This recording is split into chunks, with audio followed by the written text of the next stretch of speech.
It is 6 a.m. on a Wednesday morning. Happy Valentine's Day, everybody. I love y'all. Portland Trailblazers fall to the Minnesota Timberwolves last night, 121-109, trailing by just a point heading into the fourth quarter, but getting outscored by 11. Anthony Edwards had 41 points. That dude's going to be MVP, isn't he?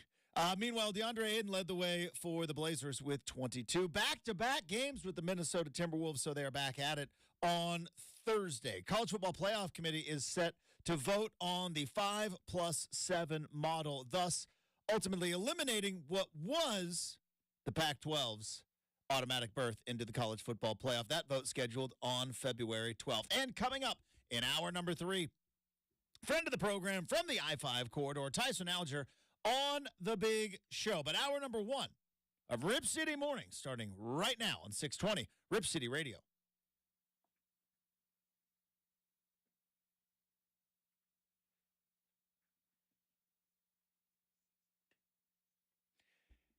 And a very happy Wednesday. It is RCM. I am your host, Justin Myers. Super producer Brenden is safely partitioned on the other side of the glass. Thanks for getting up early with us or staying up late. However you are rolling on this particular Wednesday.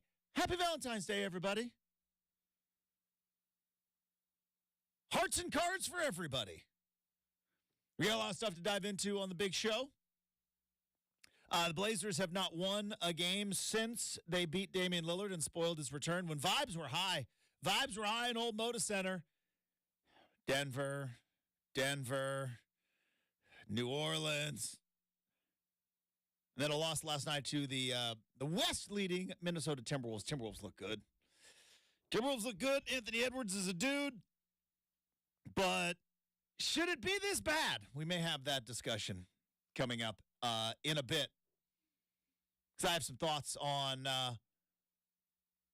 the trust level that we have with wherever this Blazer ship is sailing. Who's in charge? Who's on the wheel? Do we trust them? Do we have any evidence in front of our eyes? I watch a lot of true crime shows, and I'm married to a lawyer. Do we have any evidence in front of our eyes that this organization is at least pointed in the right direction? Because last night it felt like they were toyed with by one of the best teams in the league. A team that was irrelevant 3 years ago. Minnesota Timberwolves. Now, remember the cautionary tale of Rudy Gobert?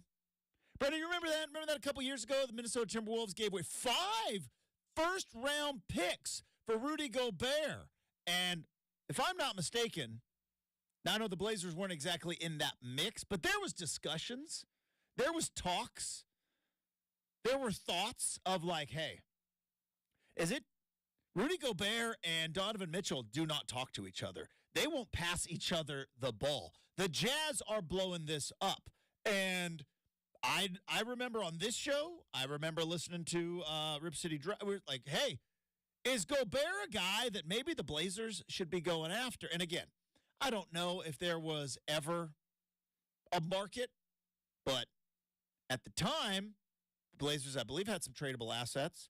And then Gobert goes to Minnesota for 5 first-round picks, 5 of them. And it didn't quite work that first year. And it didn't quite work that second year. And because we are in an instant reaction world, guilty, I'm part of it, not criticizing, just admitting it. We're in an instant reaction world. It's like, oh, boy, dodge that bullet. Did they? Did they dodge that bullet? Oh, boy. Just mortgaging the future on Rudy Gobert. Timberwolves are now leading the West. Now, they had Anthony Edwards, but the Blazers had Dame. There were other things that have been put in the mix, but 2 years ago, the Rudy Gobert move was a cautionary tale. Don't do this. Don't give up all of your skewed the market. That's never going to happen again, right? That Rudy Gobert trade has got every GM freaked out. Nobody's giving up anything. Timberwolves are the number 1 team in the West right now. Was it such a bad move? Was it such a cautionary tale? Or maybe was it, hey, we got to shoot our shot here. At some point, we got to take a bit of a risk. We got to put assets or chips in the middle of the table, and we're going to flip our cards over and see what we got. And it looked like it was a bust, but it turns out it wasn't quite a bust because Anthony Edwards is great. Minnesota Timberwolves are cruising in the West right now. 38-16. 38-16. They are a game ahead of the Oklahoma City Thunder, but they are 6 games ahead of Phoenix. So sitting in the top 4. Because for me, getting in like the top 4 or the top 3, you get that first round home. And again, home court advantage and the regular season stuff, like it's important in the NBA, but really you're talking about, okay, a game 7. Like that's the difference, right? Maybe you're talking about a game 7. But Timberwolves got to figure it out. Blazers do not have it figured out. And we may take some inventory later. I presented some evidence to Brenden in the pre-show meeting, and I believe Brendan's reaction was, well, it's not good when you put it like that. And I'm like, you're right. So we're going to dive into that. A lot of greatest of all time talk coming out of the Super Bowl, as it should. We talked about it a ton yesterday. We talked about it a ton on Monday. Is there a greatest of all time debate that we are missing here? We do too many greatest of all time. I don't even like when it's like, oh, GOAT, the GOAT talk. Because there can only be one. There can be only one greatest of all time. But is there a case to be made from this last Super Bowl for somebody else? I'm not talking about Travis Kelce. I'm not talking about Patrick Mahomes. But there's another entity there with the Kansas City Chiefs. When you look at the numbers, and do I use statistics when it helps me? Yes. Do I ignore them when I don't like it and say, I just go with my gut? Yeah, I'm a hypocrite. But we're going to dive into, is Andy Reid the greatest coach of all time? It's not as nutso as you think. So we'll talk about that coming up in a couple of minutes. A lot of quarterback talk is going to be happening over the next couple of months. I'm very distracted as ESPN is trying to make Justin Fields a Pittsburgh Steeler. Don't know how I feel about that. They obviously released Mitch Trubisky. I've heard rumors of Russell Wilson to the Steelers. And you're going to miss Mitch, aren't you? Just terribly. You're terribly. Tears over here. Maybe joy, but tears. So we're definitely going to dive into that. And I think it was Ramona Shelburne reported it on ESPN first, and then Woj threw it out. Golden State Warriors are trying to trade for LeBron. Like that. Boom. That's not NBA Central aggregate. That's not Gilbert Arenas on his podcast, or you know what I mean? Like, did you see that one podcast with like Cheryl Swoops on there? And she was trying to Caitlin Clark, yeah. Of course she's going to get the record. It's a false record, though. She shoots 40 times a game and got a 5th year of eligibility, and they're like, but never shot 40 times a game. Matter of fact, shots per game sitting in the 20s. A little bitter? Well, I'm just saying, like, how hard is it to Google something anymore? Not very. It's like, oh, she shoots 40 times a game and got a 5th year. It's like, Kelsey Plum, whose record she's going to break, played actually in more games. She was so good. Incredibly. I remember watching her play. She was so good. Incredibly Seeing good. someone break it, impressive. But it's like, oh, he's playing more. It's like, it's a career scoring record. Shots per game, not anywhere close to the 40s.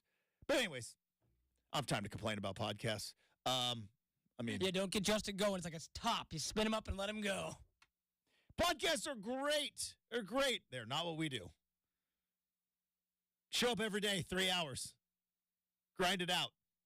Or maybe I'm just jealous. Maybe it's just jealousy. It's like, hey, would you like to work twice a week for an hour? Yeah. Yeah, I would. Well, no, you get every day, 3 hours, live. Oh, and would you like to go back and edit stuff? Yeah, that'd be great.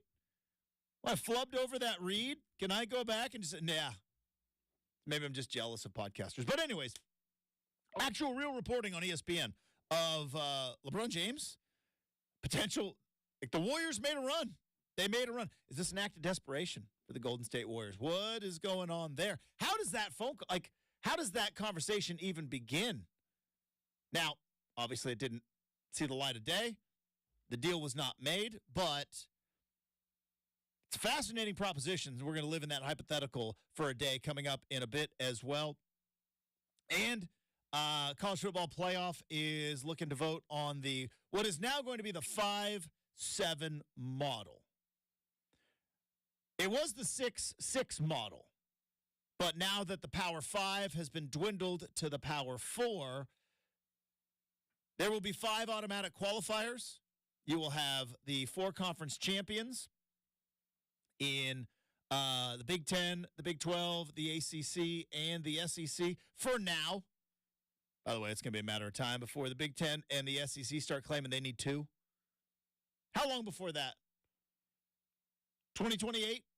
I'll give you 2028. I'll give you two runs of the 12-team format before the SEC and the Big 10 goes yeah, gang, we're going to need 2 automatic qualifiers. But then the highest ranked or group of 6 team, but Oregon State and Washington State are in a bit of a pickle, right? Because they're not technically in the group of 6. So I believe, and we might have to do a little extra research on this, even if in the quasi-Mountain West schedule that Oregon State and Washington State are playing in, if, say, Oregon State, they win Civil War in September, run the table in their Mountain West schedule, beat the Cougs in the Pac-2 championship game, and even if they are the highest-ranked non-Power 4 team, I don't believe they get an automatic qualifier. I believe you have to get in with an at-large. That was their whole point as to why they were, because everything that I read yesterday said that Kirk Schultz, who chairs this whole committee and is the president of Washington State, said that this format is the best position for Oregon State and Washington State. The 5-7 format is. As opposed to 6+6, because now there's an extra at-large bid while Oregon State and Washington State revenue sharing will continue to get revenue sharing from the CFP, Justin, at full levels for 2 more years. So they get basically Pac-12 level. I think they said it's about between $3 and $6 million. But Kirk, that story from Kirk Schultz yesterday said it benefits our teams to have another at-large bid because even if they won the conference right now, it wouldn't matter because the Pac-12 is not 10 teams. So this way, there's at least another at-large bid, and now instead of 6 you're fighting for, it's 7. So I get why Oregon State and Washington State are happy with this. But the reason I brought it up was they're in a weird middle. They're not clearly in a Power 5 automatic qualifier, but they're not in a group of 6 conference. They're playing Mountain West teams, but they're not in the Mountain West. And tricky. That's why I was wondering, because that 5th automatic qualifier, it could be very easily one of them, right? Even if you say you lose to Oregon and you're sitting at 11-1 and you're ranked 14th in the country, you're the highest, and no other group of 5 teams even close to you, you don't get an automatic qualifier and you might not get in. Which, there's a lot of what have yous. Yeah, and it still hasn't been voted on yet. So it's like I think it's probably going to happen. Yeah, I think so too. But just the fact that it's delayed this long, from what I've read, Justin, it was Oregon State and Washington State that have been holding up the entire continuance of the playoff, and that talked about how the vote's been kicked down the road a little bit, and it's because this whole thing was set up. Yes, it was a done deal. packaged up, perfect. And then the Pac-12 is like, yeah, we don't have our stuff together. Also, and sorry, we broke up. It's like you and like wait, we've got. I've done not like this exact situation, but when you get older, you take a lot of couple vacations, Sure, right? sure. Or you take trips with couples, and it's like, yeah, we had a whole house, and like, they broke up. Like, okay, well, we got that room though. Yeah, they're not. That's the Pac-12 in the college football playoff. And it was like, we're all set. We got 5 rooms for everyone. It's like, yeah, guys, the Pac-12 broke up. yeah. It's like, And- what? Well, and It's bad too. It's not amicable. They're not coming. yeah, and not to mention, Justin, did you see yesterday as well? Very important Pac-12 news. That old conference commissioner is not going to be around much longer as the Pac-12 started the process of getting George Kliefkoff out of town. Yeah, well, 2 years too late. Yeah, well, 2 years too late, but I guess better late than never. Probably very satisfying for Oregon State and Washington State, Justin. Come on. All right. Coming up next, little Super Bowl cleanup. Yeah, because we still have some Super Bowl stuff to discuss. Is Andy Reid the greatest coach of all time? Is it even conceivable putting him up against Bill Belichick? I make my case. Next, 620 Rip City Radio.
All right. In terms of topics, the Super Bowl hangover continues. Now, Brenden, I've been to, I would say, a smidge more parties than you have. You were responsible in college. You had a job in college. I was irresponsible, and I went to a lot of parties. And there is and you don't learn it until later in life, that there's a sweet spot in when to get out. Like, hey, you're at the house party. House party is buzzing. Don't want to leave too early, because I've done that where you leave too early and somebody's like, dude, you do not want to, you know what happened when you left? Like, what? That was great. But at every other party, there are the stragglers. They're the guys that stay a little bit too long, like it is over. The people who threw the party and have already regretted the decision to throw said party are now trying to get people out of the door. And it's like, yeah, you got, like, I don't know where my ride went. And it's like, I've been there. I've been like that guy at the party, and it's like the people are like, dude, I'm trying to go to bed. You can't stay here. I don't know who you are. Where's your ride? Who did you come here with? I don't know. This is before Uber, obviously. Like, I'm sure Uber probably changed the game where it's like you can at least get home, where it's like, dude, my ride is gone. I don't know. Pre-cell phone or infant cell phone. So we are in now the Super Bowl straggler topics of football. And I don't want to stay too long, but I was thinking about this last night. Because there's a lot of talk of, hey, is Patrick Mahomes, like, where all time does he rank? And there are some people, and I can understand, I don't agree with it, but I can understand the rationale of, like, are we already watching the greatest football player of all time? Are we watching it right now in real time? And it's a tough thing about that whole discussion is you don't know. There's a handful, I believe there was a point where when we were watching Tiger Woods and you're like, yeah, that guy's the best. And I'm sure there was always some Jack Nicklaus fans who were like, well, let's let him win the amount of majors that Jack won. But there was a time where you're like, yeah, this guy's the best. 1996, Michael Jordan. You're like, I think we're watching the best, guys. I think we are. And we're getting, because Bill Russell has the most titles of any player in the NBA. Wilt Chamberlain has all the statistics of anybody in the NBA. Neither one of them are in the greatest of all time debate. Now, unless, obviously, our good friend Dwight James, who will always, and I love it, I respect it, he will defend Wilt Chamberlain forever. And when you look at the numbers, it's like, yeah. Boy, where's Kareem in that mix for you? Yeah, see, again, he's never in that discussion. Yeah, I agree. Before LeBron broke the record, all-time points leader. Like, but it was Michael Jordan is now a good reason is marketing. A good reason is cable TV, access, the ability to watch. Right? You probably, unless you lived in Boston or in Philadelphia or wherever Wilt Chamberlain was playing, like, you heard tales of Wilt Chamberlain, but, like, you didn't watch it every single night. I had WGN, baby. All right, I was watching Chicago Bulls games on basic cable every afternoon, not even evening, because those games came on at 5 o'clock. But the discussion with who's the greatest quarterback of all time seems to be now kind of down to Tom Brady, because, well, 7 rings speaks very, very loudly. And Patrick Mahomes surpassed every other quarterback. Just gut instinct, like, who's better? Peyton Manning, Patrick Mahomes. Who's better? Aaron Rodgers, Patrick Mahomes. So it's fascinating. And I can see why some people say, well, I think he might already be better than Brady. We overvalue the Super Bowls. We overvalue the rings. And part of the problem is it's really hard to explain the Tom Brady success. It's hard to explain it. Tom Brady is the guy who has the super hot girlfriend then wife, and you're like, I don't get it. How how'd he pull it? Not Tom Brady, who is handsome. I'm just saying the equivalent of like your friend is like, wait, how did you get her? Or how does that work? Oh, he must be rich. No, he's not rich at all. Well, he must have family money or something. It's like, yeah, no. He works at Costco. Nothing wrong with working at Costco, by the way. But it's like Great place to work, from what I've heard. I'm probably great. But you know what I mean? It's like, no, he sells insurance. He does a good job. Like, well, so how did he pull it off? Insane confidence, which is hard to quantify. It's hard to explain away. But that's kind of, I think, where we're at with like Tom Brady. It's like one day, Brenden, the young Slaughters will come to you and they will say, hey, tell us about Tom Brady. And you're like, I don't even know how to tell you. It just was like, he wasn't the biggest. He wasn't the fastest. He didn't have the strongest arm. Crazy confidence, crazy competitiveness. And that doesn't accumulate on the stat sheet. Whereas when you look at Patrick Mahomes, you can explain it, right? Patrick Mahomes is like your buddy who is far too handsome. And you're like, how did he get? Oh, I see. I got it. I can explain that. Why he is with her, that makes sense. Tom Brady is the guy who got the smoking hot girl. You're like, I don't get it. How'd he pull it off? Super confidence. Well, where does that confidence come from? Who knows? So that debate is going on, and I think it has distracted us from what I think is actually an even more interesting discussion. And the question I have is Andy Reid the greatest NFL coach of all time? And when you think about it, Bill Belichick's got 6 titles. And as a coordinator, coached Lawrence Taylor. Now, a lot of coordinators would have probably had an awful lot of success. Lawrence Taylor in his prime, greatest defensive player of all time. Is that easy?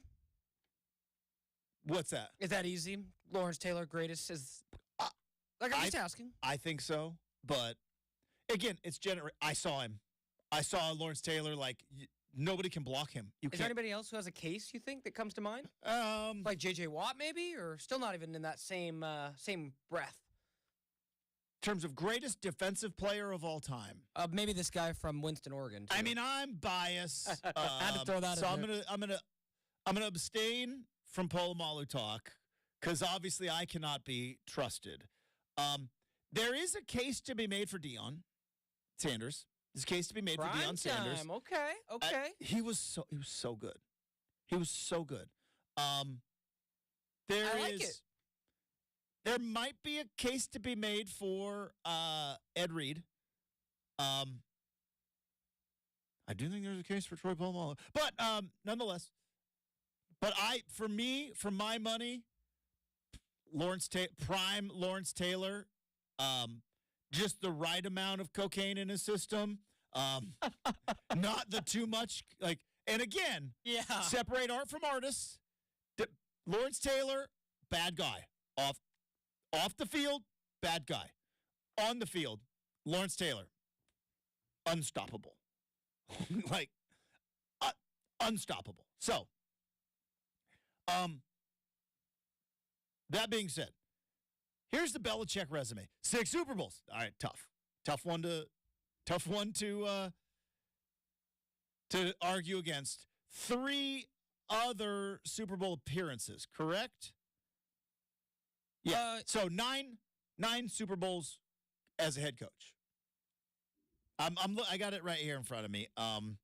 Lost to Philly and lost to the Giants twice. I do not believe Bill Belichick coached as a head coach in another Super Bowl. So 9 Super Bowls. That's a lot. And 6 titles. Overall winning percentage in the postseason, 70%. He's 31-13 in the postseason. 71%, 30-12 with the New England Patriots. So that's the Belichick 9 Super Bowls. But in those 9 Super Bowls, I believe there's only one other time. Nope, excuse me, 3 other times where he goes to the AFC title game. Andy Reid, here's the case to be made. Andy Reid has been to 11 AFC or NFC title games as a head coach. 11. He has coached in 5 Super Bowls. Now, again, 9 Super Bowls, 5 Super Bowls, obviously very, very different. But 11 championship game appearances, 3 Super Bowl championships, 5 Super Bowl appearances. And when you look at overall winning percentage in the postseason, he's at 61%, so Belichick's got him there. But Kansas City, he is just a skosh under 70%. He is 16-7 at 69% winning percentage in the postseason. Here's where things get really kind of interesting. Overall winning percentage as a head coach. Bill Belichick overall is 302 wins to 165 losses, 64% winning percentage. Overall winning percentage, Andy Reid, 258, 144, one tie, 64% winning percentage. Their overall head coaching record is the same winning percentage. Now, again, legends and legacies are made in the postseason, and I understand that. But do you think most people would be surprised if you went up to them and said, hey, did you know that Andy Reid and Bill Belichick's winning percentage overall as head coaches is nearly the same? I think that would be a bit of a surprise. If you're asking me, I would believe it just because Andy Reid's been around so long, right? Like, it's like we talked about Not only been around so long, but it's been winning for so long. Right. Like, I think we mentioned it before the Super Bowl. Justin was like, oh, yeah, Andy Reid was there with Donovan McNabb. And that's I'm glad you brought that up because that's the case. Because they were so good with Donovan McNabb back then. When you get into these greatest of all time things, we nitpick, right? We are nitpicking. We are splitting hairs. I'm admitting it right now. To the court, I am admitting I am nitpicking. Because you got to find something. Like, they're both great winning percentage, both got success in the postseason, both have got multiple rings, both have got multiple, like, when they didn't win a ring, both have got multiple Super Bowl appearances, right? But Andy Reid did it with another team. Andy Reid and another quarterback took Donovan McNabb to 5 NFC title games. 5.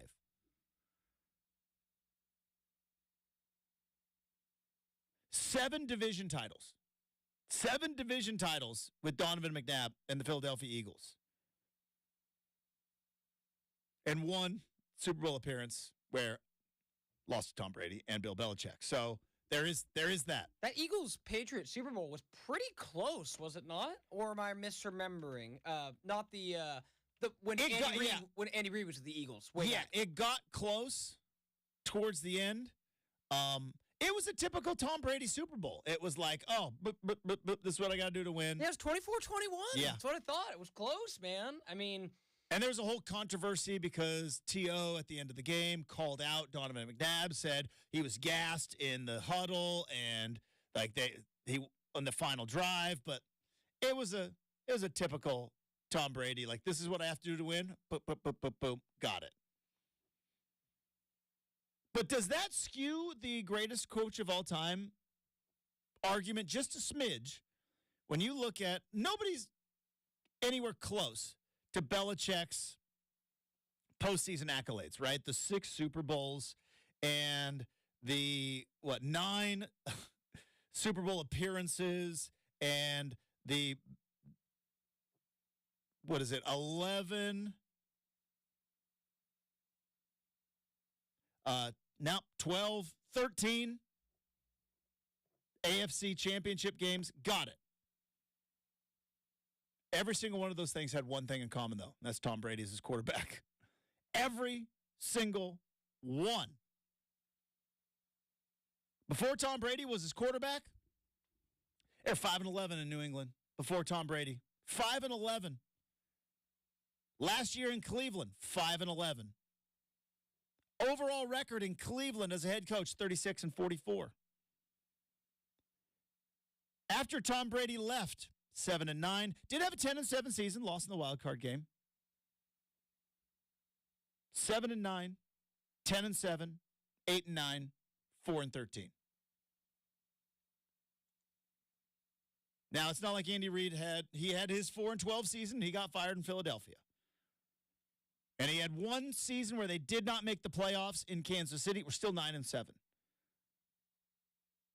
But you look at, other than year one, Philly was in the playoffs all but 4 years.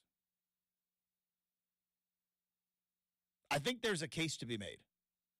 I'm not saying it is an easy case, but I think the fact that you make the argument that Andy Reid did it with Donovan McNabb, who was a good quarterback, but, I mean, we're not talking about Donovan McNabb as one of the all-time greats. Good quarterback, fun to watch. Incredible talent, but he's not at the, I don't even know if he's at the party.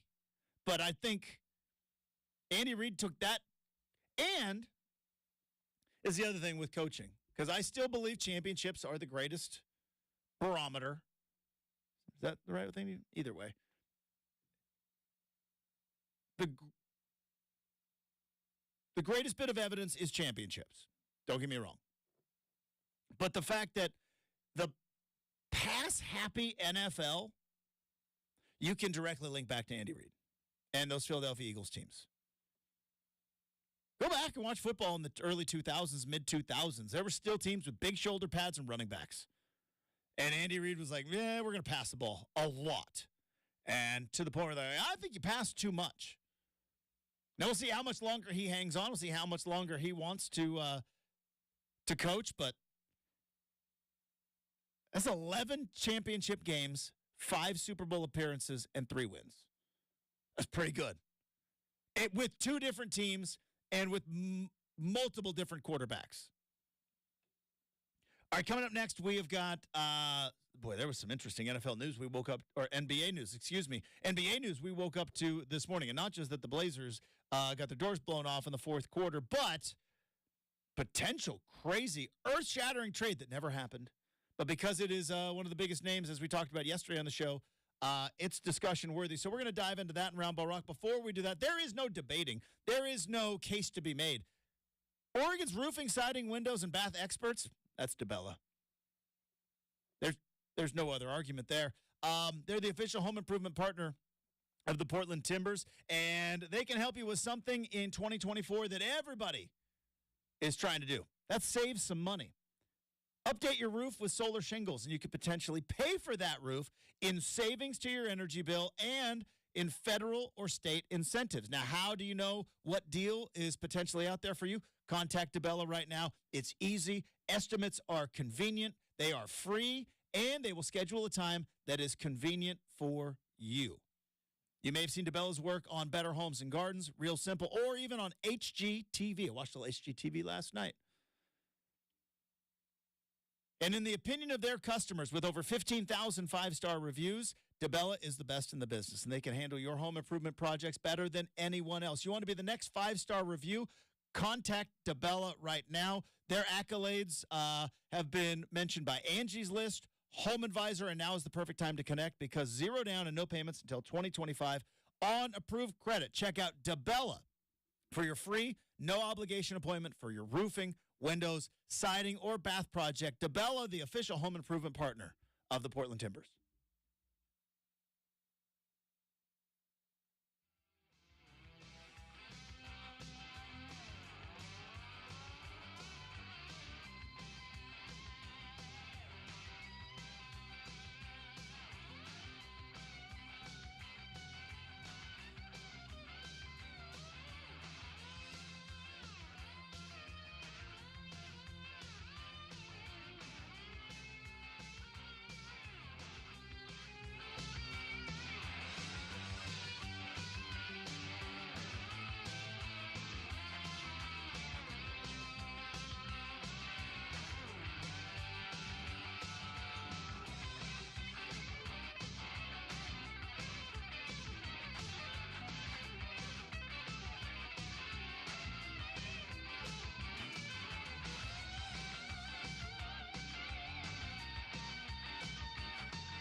All right, time to wrap up hour number one. Blazers go down to the Timberwolves last night. We may be taking some inventory with the Blazers coming up in a little bit. How did we get here? How on earth did we get here? So we're going to dive into that coming up, maybe potentially in hour number two. But other interesting stories, and one that piqued both of our interests with regard to the trade deadline that didn't happen. Like, it was a down market, right? That's what everybody was saying. Oh, the market, people are selling low.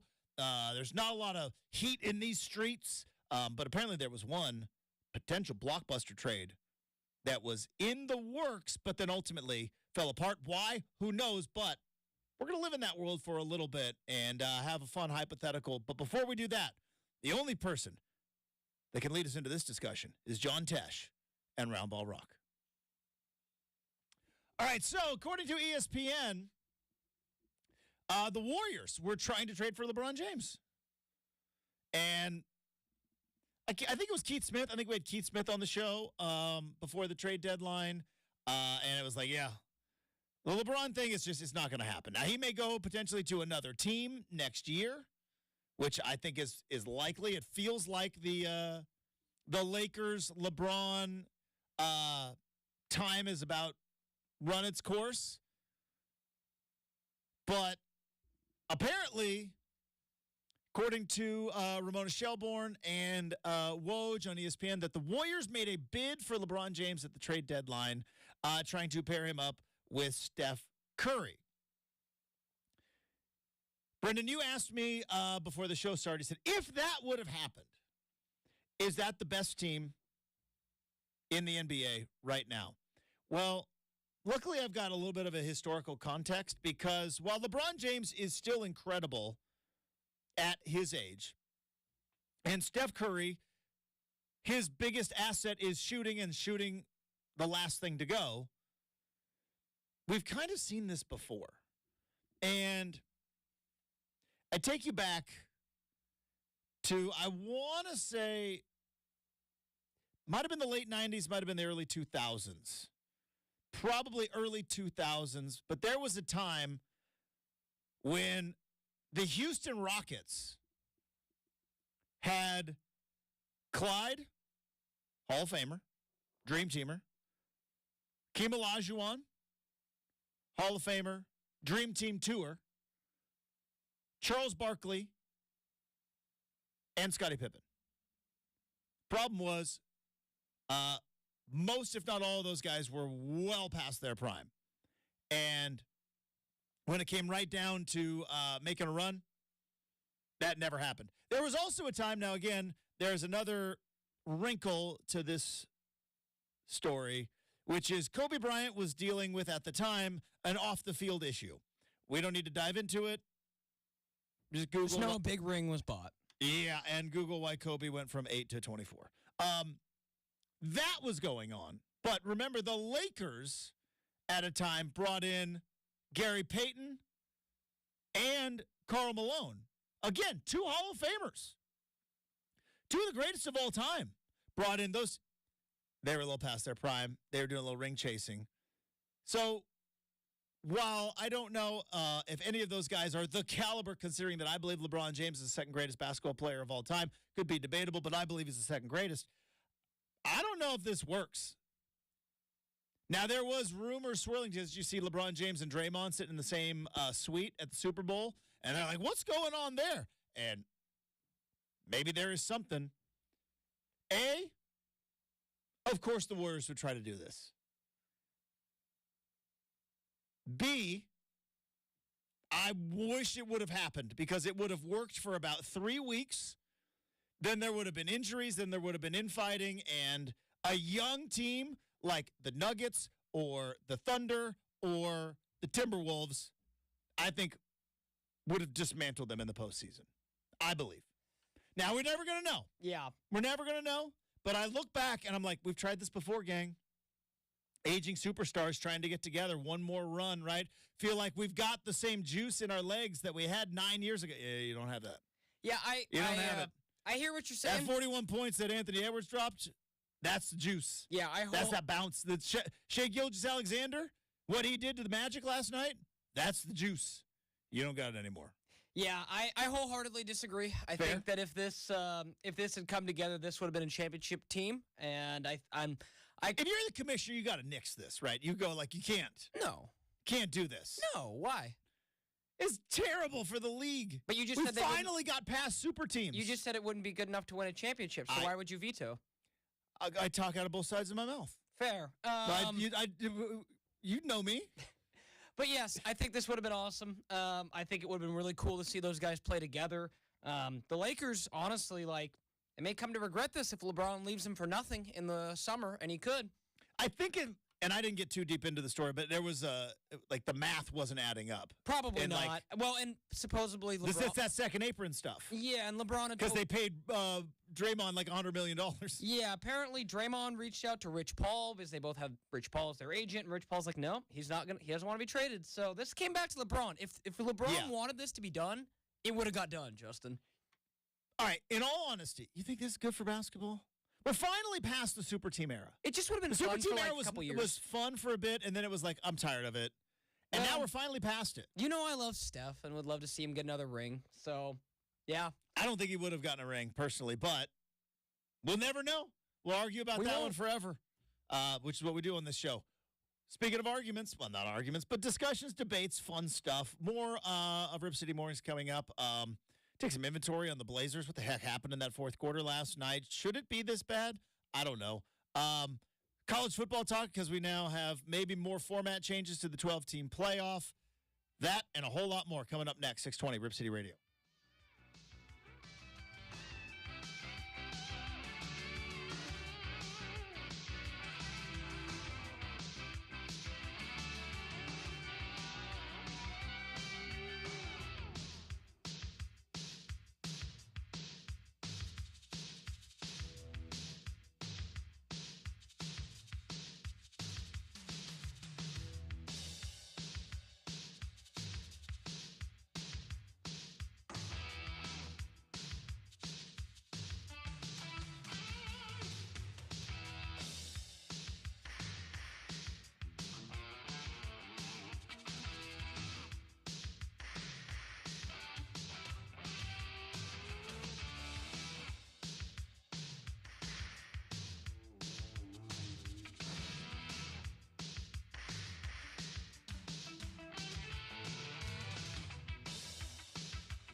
It is 7 a.m. on a Wednesday morning. Happy Valentine's Day, everybody. We love all of you for hanging out with us. The Portland Trailblazers fell to the Minnesota Timberwolves. Don't love that. 121-109 as Anthony Edwards led the way for Minnesota with 41 points.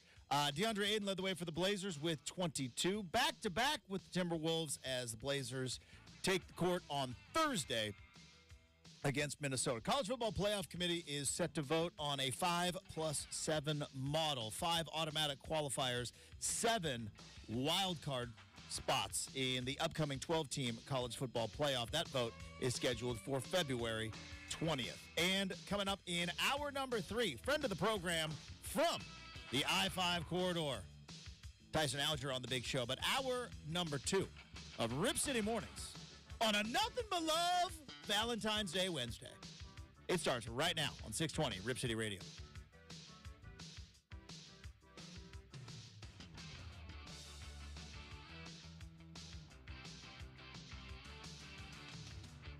All right, welcome back to Rip City Mornings. As I mentioned, nothing but love today.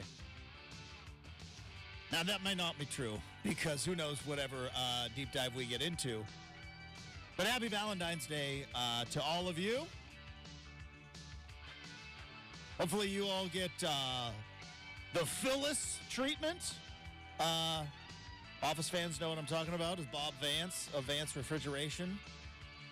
And that first Valentine's Day went over the top. When you were in school, Brenden, did they still? I would imagine now because you can't do anything anymore. I would imagine now they don't do it. But did you guys do the Valentine's Day give each other Valentine's thing in school? In like elementary school. Yeah. So that still was going on in your time, because I'm assuming that's probably done now. Because of stuff. Yeah, because you can't have fun anymore because somebody's going to be. But man, that was a tough day.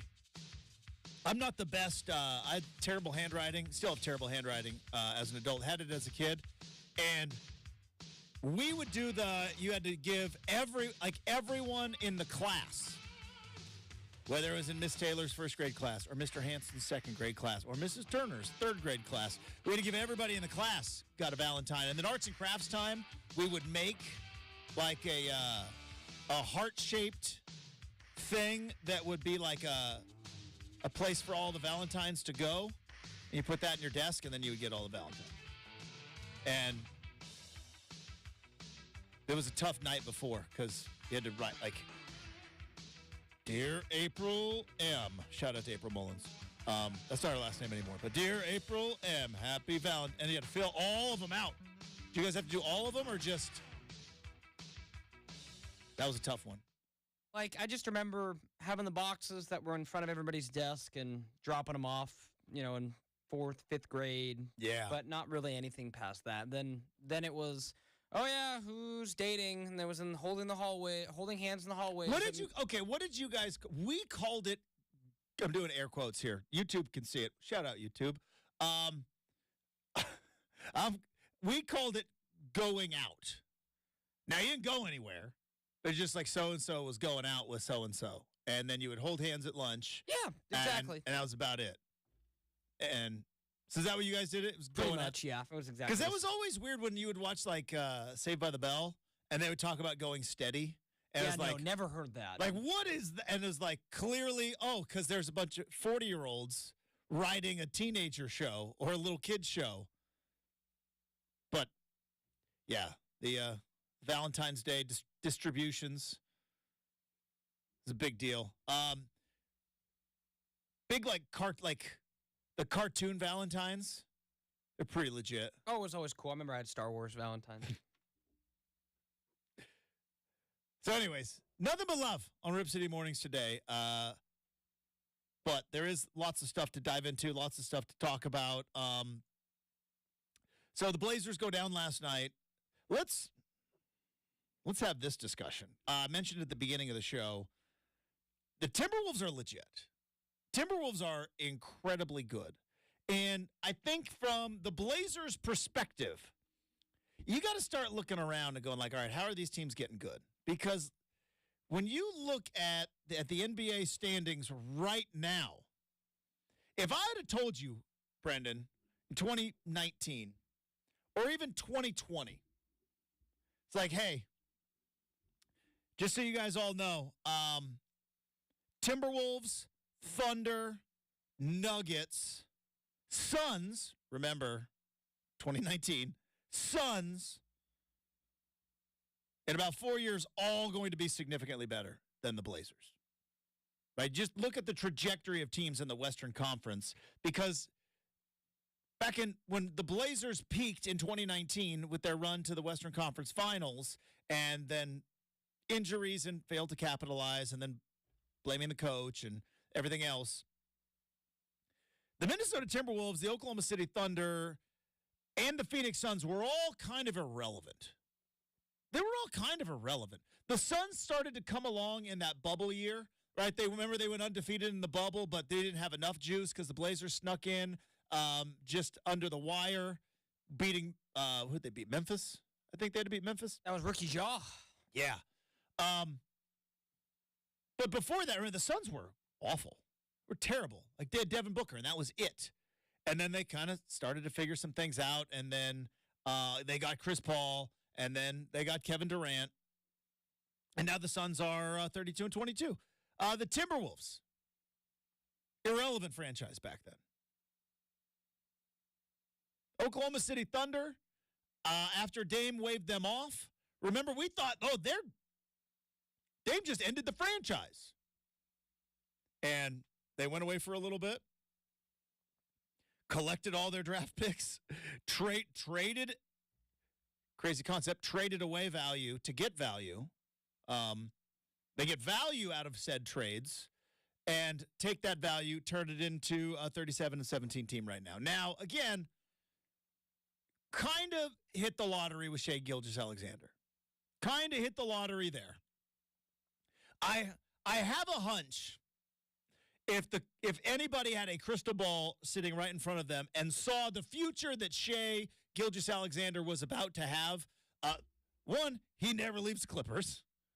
He's labeled as untouchable, or you're going to get a lot more than aging Paul George. Do you know what I mean? For that dude. You're going to get a whole But lot. at the time, you didn't know. Exactly. He was the mystery box. You didn't know what he'd become. So when you look, and then you look at the Timberwolves, or the who was that? The Suns, the Thunder, the Timberwolves, and then the Nuggets. And the Nuggets were obviously they were in the bubble in the Western Conference Finals, but they were still kind of that team that was not quite there. And the Blazers were kind of on par with the Nuggets, and then boom, boom, boom, they got a multiple-time MVP, maybe the best player in the world, and they're NBA champions. So what's the blueprint? What's the blueprint for the Blazers? We keep hearing about Oklahoma City, but it's like I don't see a Shai Gilgeous-Alexander on this roster. I don't see it.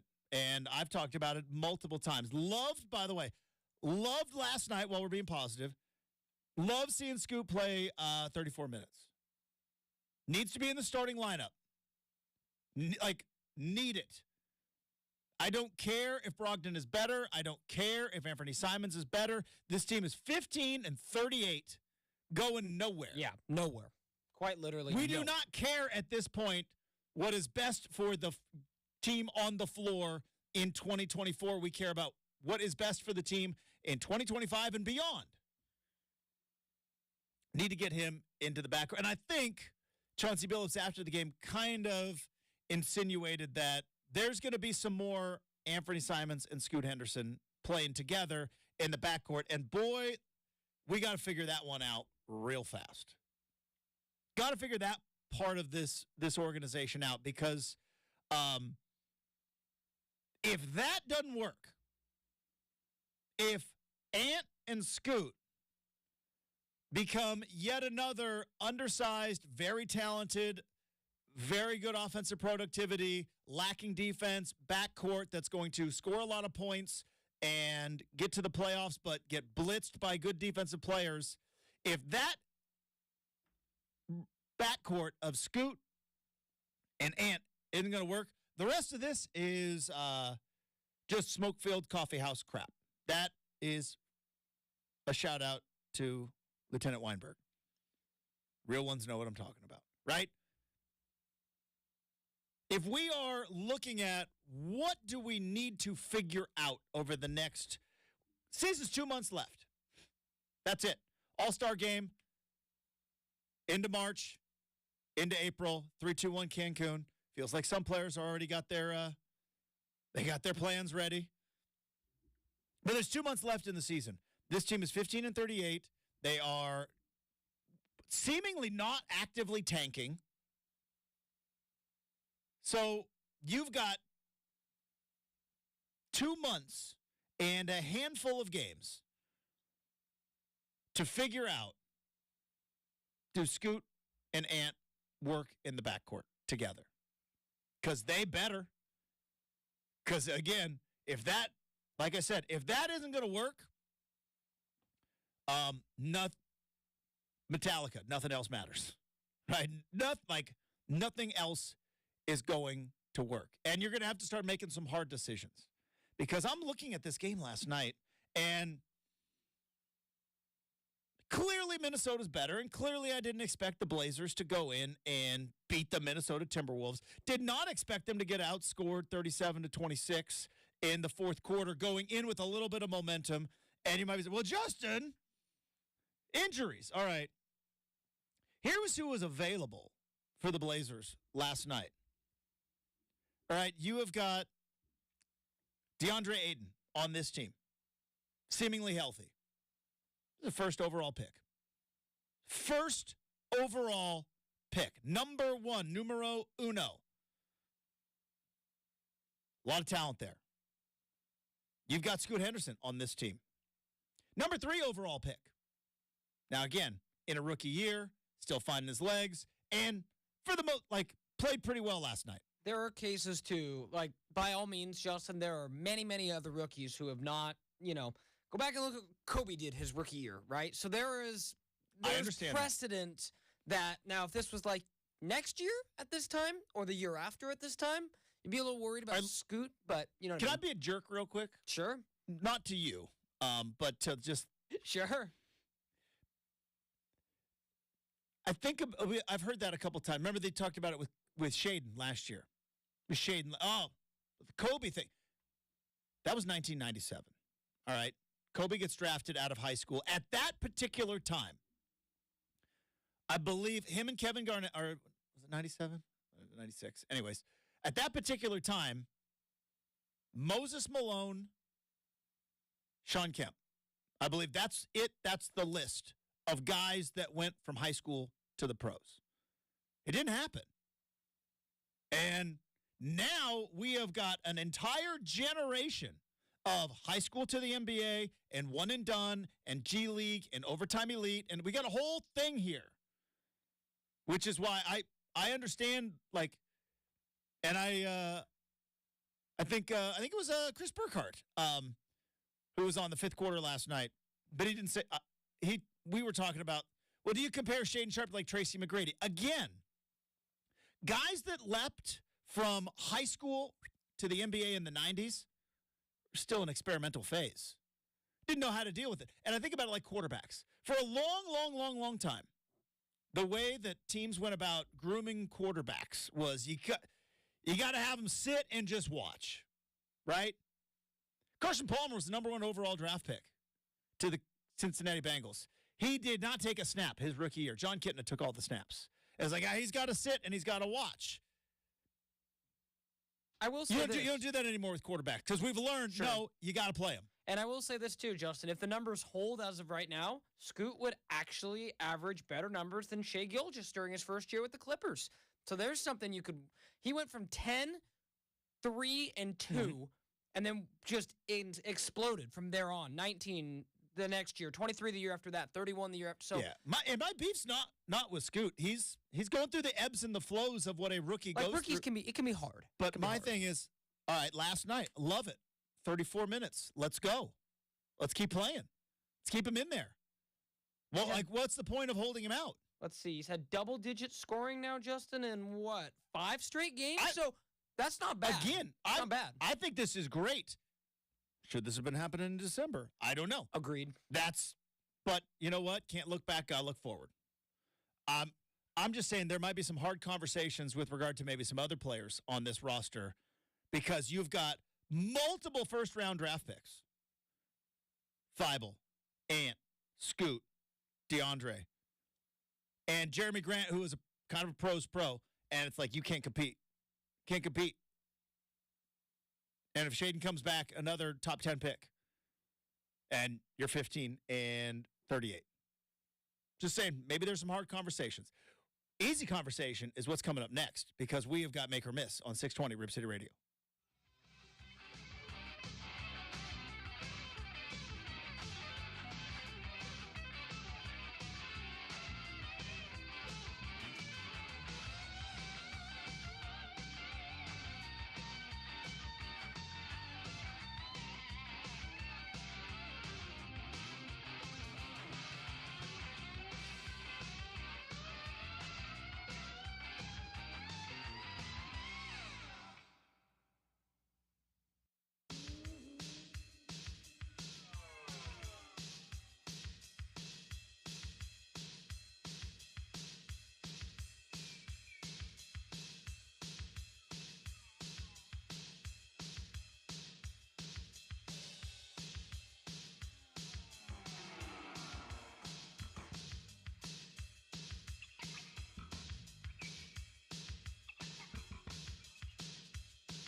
All right, in 1 hour from now, Tyson Alger is going to join the show. Talk to Tyson about the stretch run coming up for Oregon basketball. There may be some potential spots out there for Bo Nix to go in the NFL draft. And what other fun topics we decide to drop in there. Also, I believe he's watching True Detective, which a lot of Alaska stuff coming up on the True Detective. You watching the new True Detective? I'm waiting for them all to drop so I can binge it. Maybe even on my trip, because I think all 8 of them will be, or is it 6? 6 or 8? I believe it's 6. I believe we just saw the second to last one. Okay. I did, anyways. After the Super, need a little. Is it? I've seen mixed reviews. What's your thoughts on it? And where does it Here's the tough thing. Here's the tough thing about True Detective. The first season of True Detective is one of the best seasons of television ever. Just is. It is. And anything after that is just you're never going to get that. And so the fact that they call it True Detective, but it's a completely different story. But as far as it's kind of a mystery, it's okay. There is a formula to TV that I can recognize, but I'm a sucker for every time, which is 45 to 50-minute show, and a good 38 minutes are crap. And then at the end, they finally move the story along, and you're like, ooh, and so you have to watch the next one. And I'm a sucker for it. And I know what they're doing, right? I see your game, but I'm not going to do anything about it. But it's kind of how I feel like, did we really need 15 minutes of that? Because I'm sure artistically it was beautiful, but I don't get it. So also, can I tell you, I've come full circle. I grew up in I watch TV once a week. That's because there was no other option. That's how we watched TV. Growing Pains was on Tuesdays, right? That's when we watched. TGI Friday, right? That's when you watched Full House. So you got the once a week. We didn't even know what we were missing.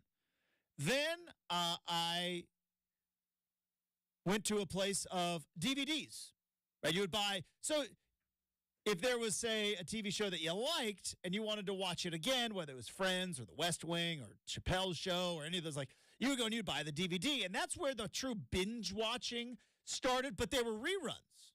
You'd already seen them. Hey, you want to watch season 4 of Friends? Yeah, let's do it. We can do that now. That was, unless you were a crazy person, you recorded everything on VHS, then the DVDs came along.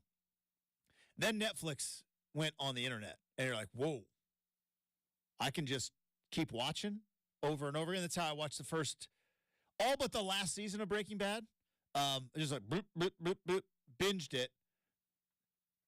Brenden, I've come almost all the way around. I like watching shows once a week now. I like spacing it out. So the True Detective once a week, it's good. Just watch it on Sundays, and then I'll be ready for it next Sunday. It doesn't sound like you're there yet.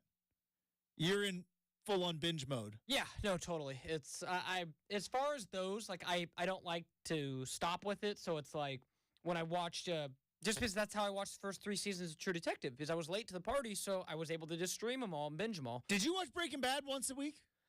No, because I didn't know about Breaking Bad because you love Breaking Bad. Yeah, until it was off the air. So I was in high school. It had just finished when my buddy's like, "Hey, you got to watch this show." Mm-hmm. But yeah, no, the last show that I remember watching live, weekly, was Better Call Saul. When that's the. What about Yellowstone? You watch Yellowstone weekly, once a week? Yeah, but remember back when it used to be on TV? But not on Sunday nights. Remember, we would have our Yellowstone discussions on Tuesdays because it'd be 9 o'clock on Sunday nights, and it's hey, we got to get up for work the next morning. So, but it was still once a week. But then. You didn't quite binge it once a week. It's hard to think back. If I think real hard, I can remember when Yellowstone used to be on TV. Supposedly, they're finishing it here soon. I'm done hearing about the updates. Either get me Yellowstone or shut up about it. Right? I don't. Because our phones are listening to us, I get all of these on my Instagram, New update on Yellowstone production. I'm like, and then I read it and I'm like, this is nothing. Just give me Yellowstone, okay? Give me Yellowstone and shut up about it. And don't tell me until we actually have a date. I want a date. And I want some hard evidence. The Yellowstone is coming back. But no, I'm back to, I like watching shows once a week now. But it is like a different world now because you can wait on True Detective because, boy, the social norms of spoiler alerts have come a long way. It really has. Because there was a time, there's a reason why the term spoiler alert exists. Is like, hey, I'm going to tell you about some stuff here, and you might not be there yet. And now, like, I think we all know. Like, don't spoil it. It's like, it's a social norm now. It's like, don't cut in front of somebody in the bathroom line, and don't crowd the gate at the airport, which is a social norm that people still don't understand. And don't spoil shows. Yeah, like I think people are just more general now. Like you'll see, like I'm trying to think of like the last big show. Like people would, like, interestingly enough, like we knew what happened, Justin. But this reminds me a little bit of like when we collectively, as an entire nation, were all watching The Last Dance together in early COVID times because that was the only thing on TV. It was the only sports we could find. Yes, and it was the kind of thing where everyone would be tweeting about it. Everyone knew what happened, but it was just like great. You know, it's like nowadays it seems that people are just gonna say that was horrible or that was great and not add a whole lot of detail to it. They're like, find out for yourself kind of a thing. I think the last time because I watched the finale of Game of Thrones and I threw out, because I'm watching it live. Like, it's the biggest ending of one of the biggest shows of all time. And, by the way, spoiler alert, if you're not to the end of Game of Thrones, but I dropped, Arya pulls a MJ. Because she did. She went up with one hand and then right hand. It's true. With the dragon. Great with scene. The dragon stone. What is the dragon stone? Night King. Yeah, but no, what the... Oh, Dragon Glass. The dragon glass. Thank you. Yeah. Good call. Good call. Valerian steel? That's what it is. Yeah. But she pulled the Jordan, went up, fake one hand, and I thought, I'm like, that's a fire tweet. And I got like, I'm not done watching. It's like, that's not on me. That's great. It's on you. That's great. Anyways, time for Make or Miss.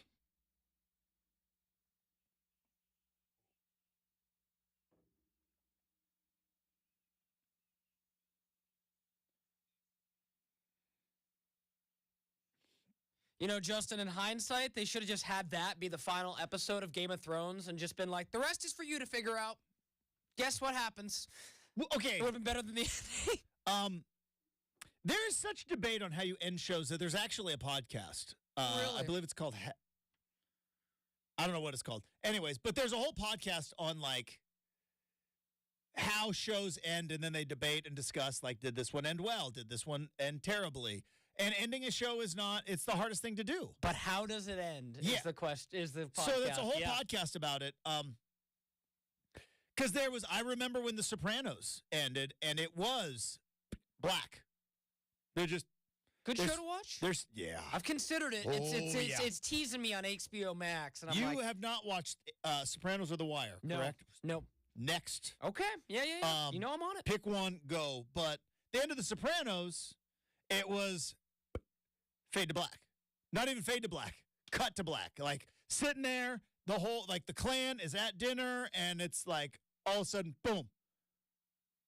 And everybody thought their TV went out. And then it went credits, and everybody was all mad because they're like, but that was like the rest is for you to figure out. And everybody got so mad. And then there's the one where, like, they wrap it all up in a nice bow, and they're like, no, it's too predictable. It's like, you're just mad that your show's ending. Let's just be honest. We're all just in a bad mood because the show is ending. But, yeah, the ending of The Sopranos was a wild time in pop culture. Wild time in pop culture. That was a controversial ending that you can remember. Maybe the most. Interesting. Maybe the most controversial of all endings. Really? Yeah. Okay, interesting. Because, again, like, pretty universally, Game of Thrones has kind of been like one of those that's, hey, don't talk about the ending. The journey was great, but the ending, not so much. And then, conversely, that's why I like to tell people that Breaking Bad is unchallenged as the greatest show of all time because I've never seen a show that ends as properly as Breaking Bad does. Did a good job. So did a good job of landing that one. Yeah, it's a good one. But for all the hot take Game of Thrones people, it's like Sopranos was the thing. Okay, right? I'm gonna have to watch and the Sopranos ending was like, whoa. Yeah, People were so mad. Yeah, I got I got 2 seasons left of Succession, and then I will try to transition over to one of those two. But yeah, Succession kind of gone up and down with me. It won so many awards. I'm like, I want to watch it and see what it is, but kind of up and down corporate drama. I know. Yeah. All right, what do we got on Make or Miss? Yeah, let's go ahead and fire it up for today, Justin. There's a lot of he said, she said going on with the 49ers and their overtime plans. Okay. That's a make. A lot of finger pointing. Here's what I would say. And if I were to play the blame game?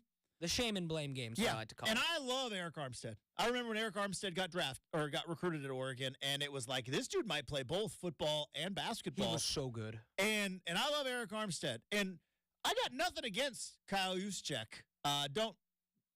Not familiar with your game, as Shaq says. But his wife makes awesome coats. That is a must-lie situation. Must lie. Hey, did you know what was going on in overtime? Yeah, we did. We knew everything. You got to know, even if there was confusion. That's a must-lie situation. Deny, because what good comes of it? So if I'm blaming I blame those two dudes. Now you might be saying, well, Justin, maybe Kyle Shanahan and the coaching staff should have had them coached up a little bit better, and that's fine. Lead a horse to water. Can you make him drink? I don't know. Explain the overtime rules over and over and over again, along with the amount of bandwidth you have to have as a football player. Something's gonna get skipped. So who's lying here, Justin? Because you have Kyle Shanahan say, "Oh yeah, I told my coaches that we needed to, have meetings," and supposedly they did. Yep. So. Again, is it the players? I don't think anybody's lying. I think it was miscommunication. And that's not lying. I don't think there is malice. I don't think there is throwing someone under the bus. I think it was maybe Eric Armstead and Juszczyk and maybe a handful of other players didn't quite understand what the overtime rules were. I bet you Brock Purdy did. You know what I mean? And conversely, it's Kansas City Chiefs, right? They scored the game-winning touchdown. Mahomes knew, Andy Reid knew, who's the guy who caught the pass? The game-winning touchdown pass in the Super Bowl. Mecole Hardman. He didn't know that he just won the Super Bowl because the rules were brand new. So, yeah. Eric Armstead and Juszczyk is like, dude, you got to just be cool. So stay mum. Okay. And what I think happened was I think they did have meetings, and I think they did discuss it. And I think, like anything else, sometimes as a player, you tune out your coach. So, you ever watch Hard Knocks? Yeah. You know on Hard Knocks where they're just screaming, and at some point you're just like, I'm done hearing this. I'm done hearing this. And so I've been through, and nothing like this, nothing like the NFL. We've all been to corporate meetings. All right? Brenden, we just took corporate training. I don't know if I got all the info. I think some of it might have been in one ear and out the other. I probably shouldn't say that on the air, but we've all been there where it's like, okay, if we get to the playoffs and into overtime, this is something. It's like, all right, yeah, but I'm trying to win week 4. Right. And it just gets missed. Right. But Eric Armstead, you got lied. Well, you got to lie. Okay, so can I say this? I knew the overtime rules. What? Okay, I'll say this, Justin, and I mean it with love. I'll make. I would hope you mean it with love. It's Valentine's Day. We love everybody today. And all days. I'll say maybe Eric Armstead didn't know better. I don't know. Don't know what kind of a scholar he was at Oregon, but Kyle Juszczyk, you went to Harvard, bruh. Hey. Should be the smartest person on planet Earth as far as football players go. I don't think she'll get mad at me saying this. Hello, Justin. We knew all about Harvard. Hey, they produce suits lawyers. I've maybe mentioned once or twice that my wife is a fancy pants lawyer. You have? Might have come up a time or two. She's incredibly good, and I am incredibly proud. She told me once and multiple times, she's like, yeah, there are dumb lawyers. And I'm like, what? How? How do you pass law school? How do you pass the bar? And she's like, just trust me. You have Mike Ross take it for you? She's like, yeah, there's that. Just saying. Which I don't know is all that fictional. Just like, maybe. But like, she was like, there are dumb lawyers. There just are.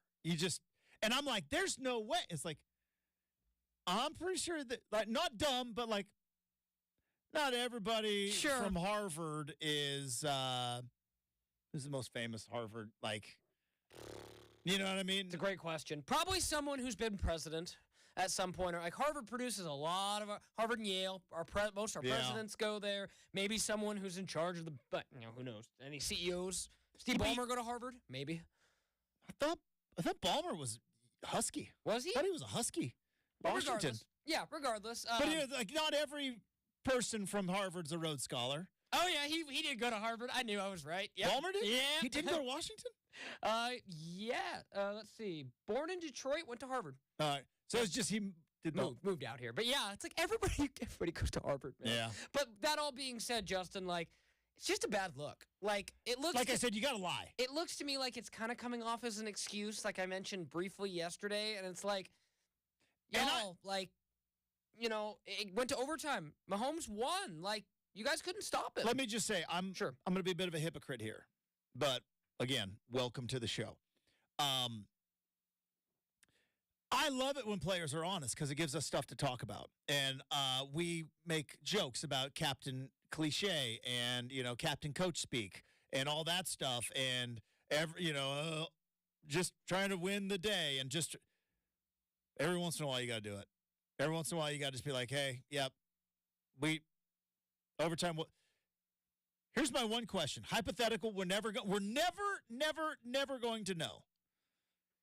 Brenden, what if the 49ers scored a touchdown in that opening drive? Does the sideline run onto the field and celebrate because they don't know that the other team gets a possession? If you follow this logic, yes. Could you imagine they score a touchdown and they start throwing their helmets up in the air like they just won the Super Bowl? If they're telling the truth, that's exactly what they would have done. I wish I would have seen that. All right.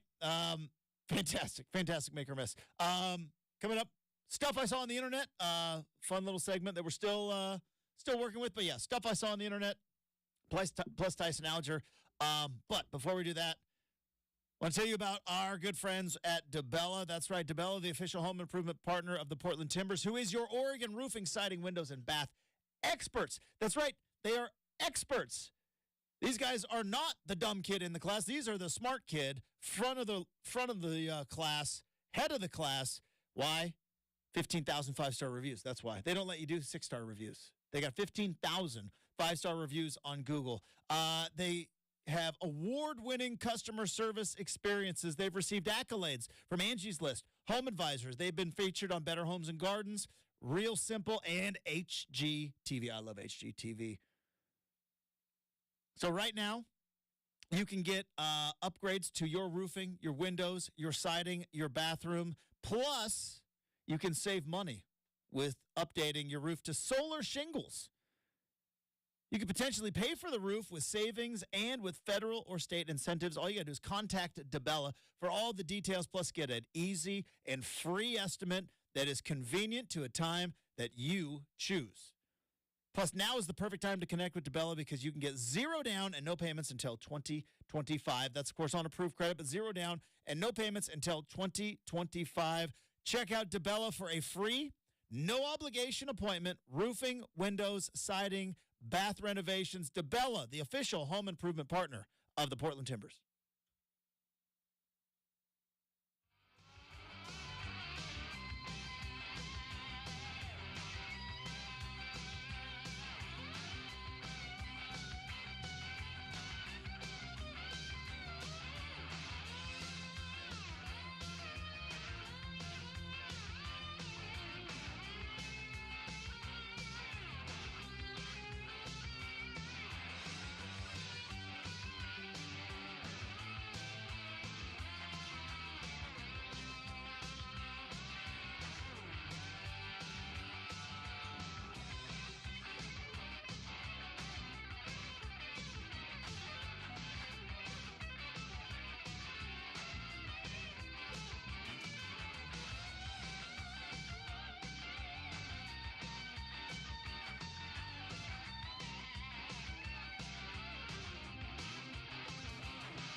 All right, time to wrap up hour number 2 here on this Valentine's Day.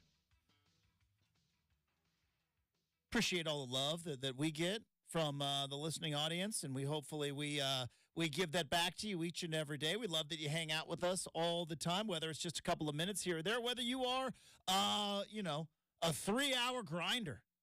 It starts right at 6 a.m. live, hang out with us all day. We love and appreciate all of you. Happy Valentine's Day to everybody. Now, we have been kind of spitballing this segment. It's kind of working, I think.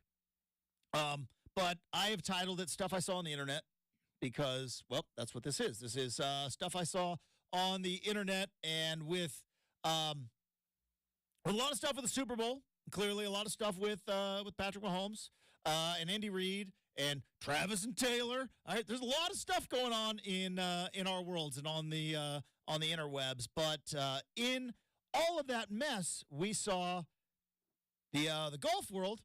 Other than talking about all the drunk dudes at the Waste Management, which they're going to get priced out. Another fairly significant thing when was going on in the golf world, Tiger Woods has now unveiled his new brand. Now, this is in conjunction with TaylorMade, but it's his own thing. I think kind of like the Jumpman thing is Michael Jordan's brand, but it's still somewhat related to Nike infrastructure-wise. Maybe they'll share some trucks or something. I don't know. I'm not a business guy. I just watch Shark. Well, I don't even watch Shark Tank anymore. I'm over it. You out on Shark Tank? It became so predictable. So predictable. Early Shark Tank was awesome. Yeah, agreed. Awesome. And then it was just like, all right, I see what you're doing here. Well, now hey, Mr. Wonderful, you want a royalty deal, and Mark Cuban's going to give you 20 seconds to figure out something that may or may not change your life, which I always thought was kind of rude. It's like, 20 seconds to decide right now. It's like, maybe bankrupt or millionaire. 20 seconds? Anyway, I need people to think fast. Yeah. So, anyways, Shark Tank was cool. Got a bit predictable. But anyways, so now Tiger Woods he's in the game. He is no longer repping the swoosh, which makes me a little bit sad, as I'm a Nike guy. I'm a Nike stan. But he's got his own thing. It's the Sunday Red. Now Sunday is 2 words, which is interesting. The logo is a tiger. 15 stripes on that tiger. It's significant because he's won 15 major championships. When asked if he ever wins another major championship, he said, well, we're going to redo the logo, which that's interesting. Usually you want the logo to kind of be iconic, right? Nike hasn't redone the swoosh ever. So maybe I'm not surprised by this. As a matter of fact, about a month or so ago when Tiger and Nike officially ended their relationship, you're like, well, what's going on? I go, you watch. He's going to have his own brand. He's going to start his own thing and be in complete control. I think it might work, but I'm trying to, other than the Jordan brand, I don't know of another, athlete brand, not signature shoe, not even signature line, but all in all, this is my brand. TB12 didn't take off, right? He still rocks the Under Armour stuff. There's Greg Norman has a shark brand, but that's just a cool logo on a couple of shirts.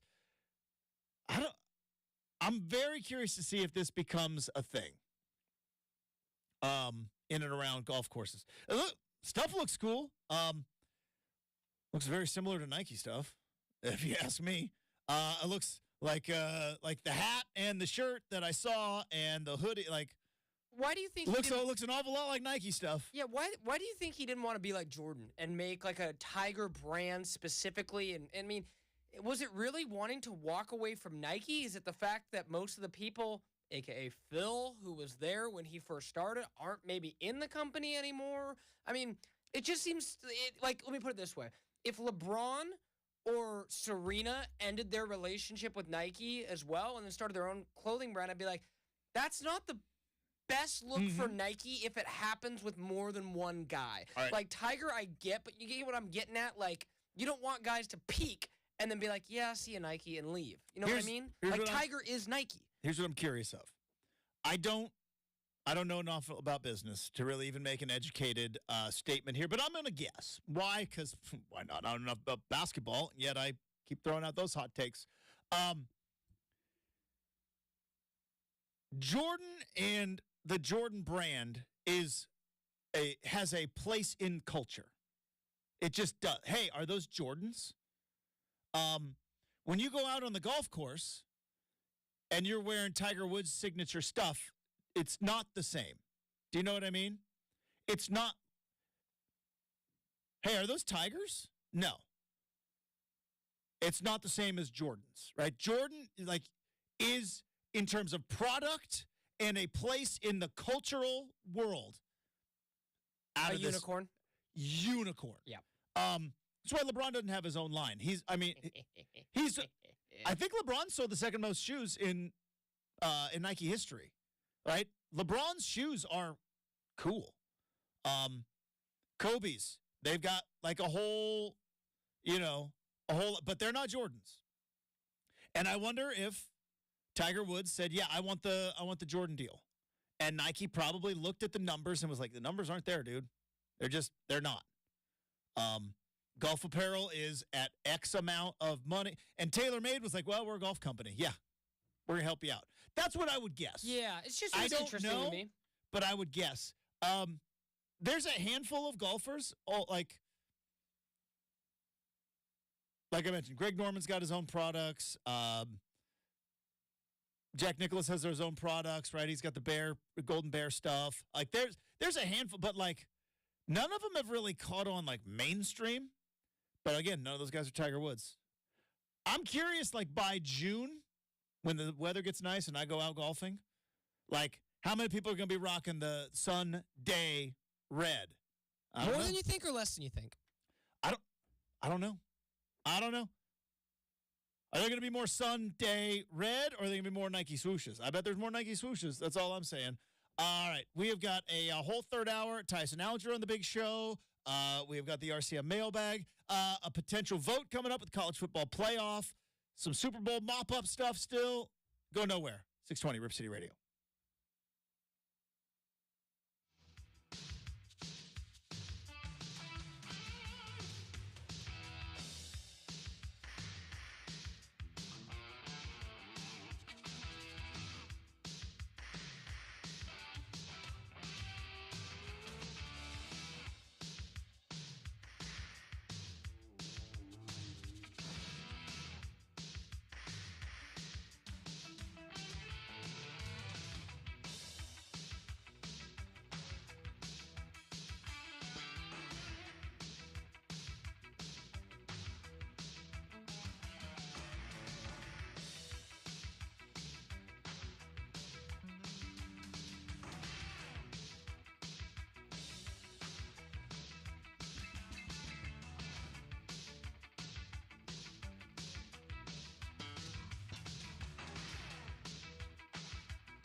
It is 8 a.m. on a Wednesday morning. Happy Valentine's Day, everybody. Also, happy Ash Wednesday, start of Lent.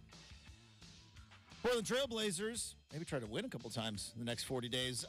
Taking on the Minnesota Timberwolves last night. They go down 121-109. Down just one heading into the fourth quarter, but a Minnesota run led by Anthony Edwards, who ended the game with 41 points, put the game away. DeAndre Ayton did lead the way for the Blazers with 24. Scoot Anderson with 14 of his own in 34 minutes of action. We need more of that.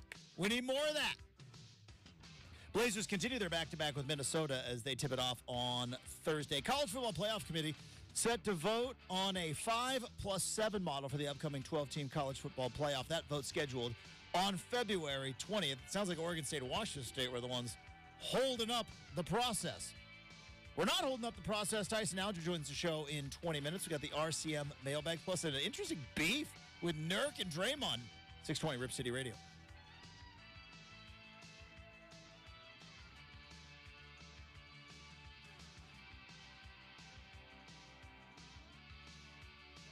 All right, welcome back to Rip City Mornings. Happy Valentine's Day, everybody. Happy Ash Wednesday. Good luck to all of you taking something off for Lent. Fight the good fight. Hang in there. We have Tyson Alger coming up just a few minutes. A lot of stuff to talk to Tyson about. Is True Detective Night Country an accurate representation of his home state of Alaska? Because, you know, I am very passionate about my love for the great state of Oregon, as I am born and raised here as a 5'4" guy. Even though when I was born a 5'03" man, because the entire state was 5'03". But us down in 5'4" country, yeah, we're pretty protective of our home state. Some people that, you know, the whole Portlandia thing, actually pretty right on the money there. But I'm curious what our good friend Tyson thinks of the True Detective, the Night Country. How are they going to get into the mine? It's all closed up. Don't spoil it. That's not a spoiler. It's not a spoiler. Now, it would be a spoiler if I told it. No, I'm just kidding. All right, so Tyson joins the show coming up in 20 minutes. Maybe a little bit less. We've got an RCM mailbag. Brenden, I'm going to ask for your help here. Should have prepped you on this. That's my fault. So I know that the Draymond Green Nurkic beef started way back when Draymond Green spinning back-fisted Nurk and got him pretty good. Nurk went down. Of course, Draymond was like, I was just trying to sell the call. It's like backhand to the face of a 7-footer. Interesting way to sell a call. But nonetheless, that was the moment where a lot of people were like, whoa, Draymond, you need help. You need help, buddy boy.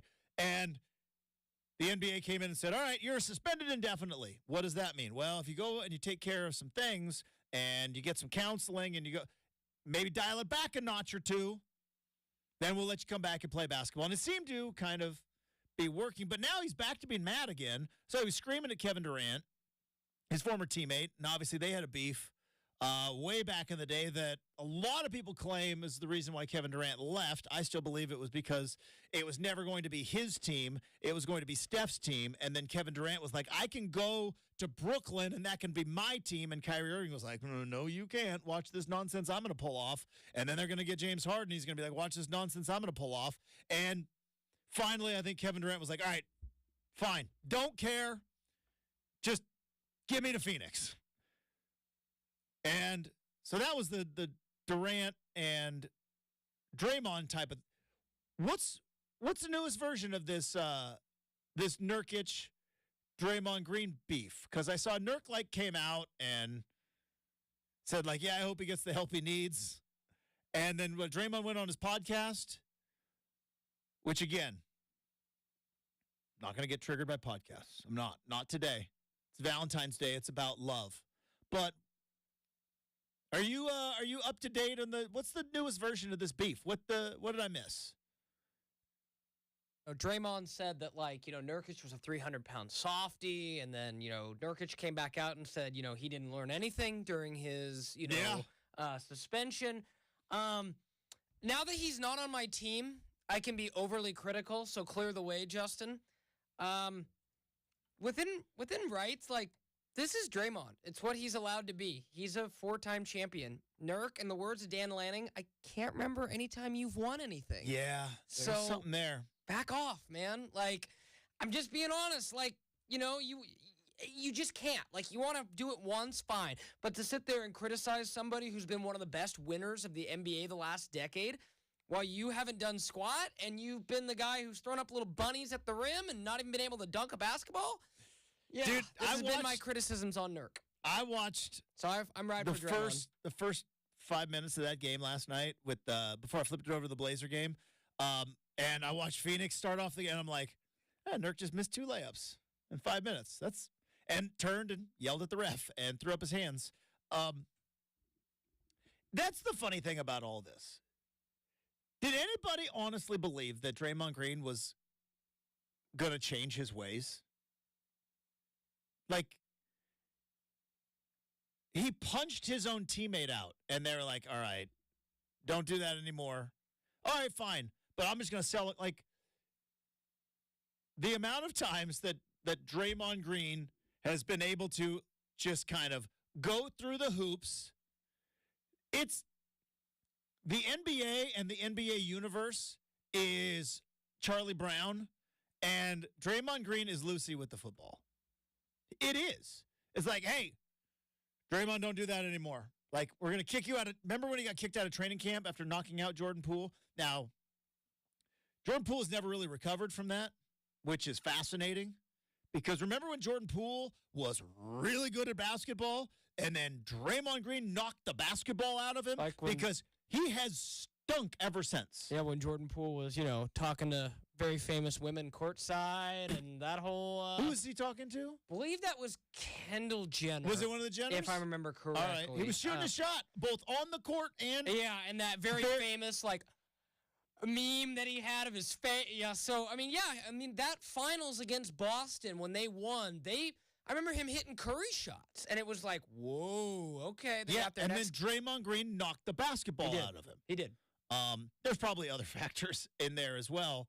But, Draymond Green kicked LeBron in the junk, got suspended, might have cost the Warriors a finals, might have gifted the Cleveland Cavaliers that city's only major championship.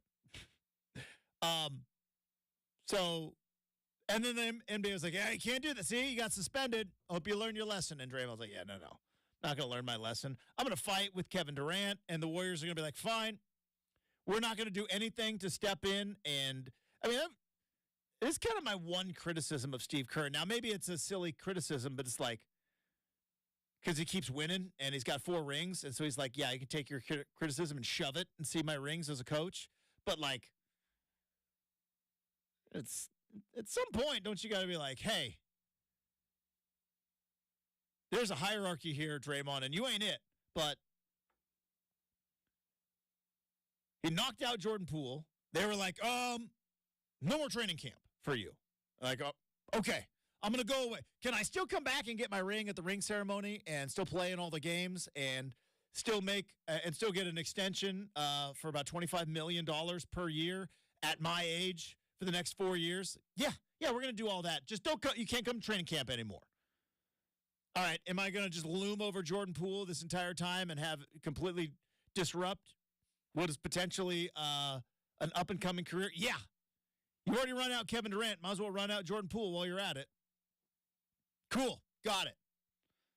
And then he's the spinning back fist on Nurk. And the NBA was like, hey, you have got to go to counseling. And it's like, nothing's changed. And then he goes on his podcast and was like, I didn't say it. I didn't scream at Kevin Durant. I just said, let's go. The other words, I'll keep that to myself, though. It's like, oh, great. Thought you were open and honest. Thought you were new media. Love these players with the podcast where they don't say anything. So, yeah, I'm going to keep that one. I'm going to keep that one to myself. All the stuff that makes me look good, I'm going to do that. But all the other stuff, yeah.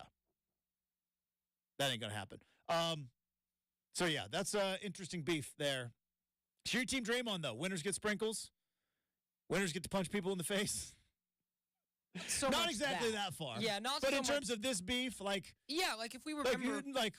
Who are you, nerd?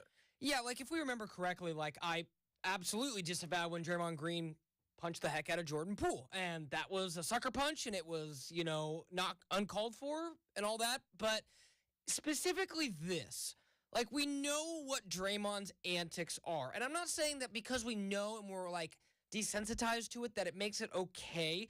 But in this particular instance, Justin, no one got hurt, if I remember correctly. It was just very physical between the two throughout the game, right? Maybe some elbows, some this, some that. Those two have had history. But in this particular case, it's like, Nurk, like you're not as good of a player as Draymond. That's just fact. Now, and if I'm being like devil's advocate here, because I agree with you, but like, is Nurk, because for a good long time, I think that was one of the reasons why Nurk and Dame got along so well, was Nurk was kind of like, I'm going to do the dirty work for you in terms of getting into it with people. And like that way, Dame is free and clear. Like, yeah, he is All-American. We don't mess with him. I'm going to go ahead and we got to scuffle it up. If I got to make some comments, right? Is he just kind of maybe playing that role? Because the real beef is Kevin Durant and Draymond. Like, that's the real beef. And I know that Nurk got punched in the face, well, spinning back fist, whatever you want to call it. But he got hit in the face. But the real beef is Draymond and Kevin Durant. That's clearly still there. And is Nurk maybe popping in and being like, I'm going to be a good teammate here. This way I get Durant out of it, and I'm just going to insert myself here. That's true. I'll say this, though. There was a narrative that existed both during his time in Denver and during his time in Portland that maybe Nurkic wasn't the most mentally tough person. That's true. So I'm just going to throw, Draymond said 300-pound softy. I wouldn't have called him that, but there were times when we were like, hey, Nurk, use your 300-pound frame to not, throw up a little flip shot. So, I'm siding on Draymond on this one. It's interesting to see how this whole thing plays out. Warriors seem very desperate right now. Seem very desperate. Now, they've been winning some basketball games. Which hurts the Blazers, but nevertheless, I guess we'll just see how those chips fall, Justin. Again, where is it? 13 after? I don't have time. Do we trust the Blazers with high draft picks? Probably not. Like, again, I saw a lot of high draft picks. Like, I saw a number 1 overall and a number 3 overall on the floor last night, and they can't compete with Minnesota. So, I mean, do we even, like, with number 1 draft, do we trust the Blazers with that? And I realized Joe Cronin he did draft Scoot, and Scoot played well last night. Don't want to diminish that. Scoot played well. Need more of it. More 30-plus minutes. Need him involved. Sure. Involved, because you get better at basketball by playing basketball. But. And is the jury still out on Shaden? Yeah. Jury's still out. Because of injuries, but. Jury stays out a lot in Portland, I've noticed. That's a loaded statement. A lot of jury deliberation here in this fair city with regard. Is the jury still out on Anthony Simons? Right? 5th year. Not an all-star. Like, Neil Lejay said maybe the best offensive player I've ever drafted. Not an all-star. 5th year. I love him. Jury's still out. The jury's been deliberating a while. I mean, just saying, in this town, this fan base, jury takes its time. All right.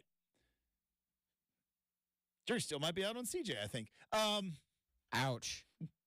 That was not meant to be mean. Ricochet. It was meant to be jovial. It's Valentine's Day. It's about love. And you know what? I love Tyson Alger, and I love that Tyson Alger joins the show each and every Wednesday, and I love the conversations we have. So we're going to do that coming up next, 620 Rip City Radio.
All right, very excited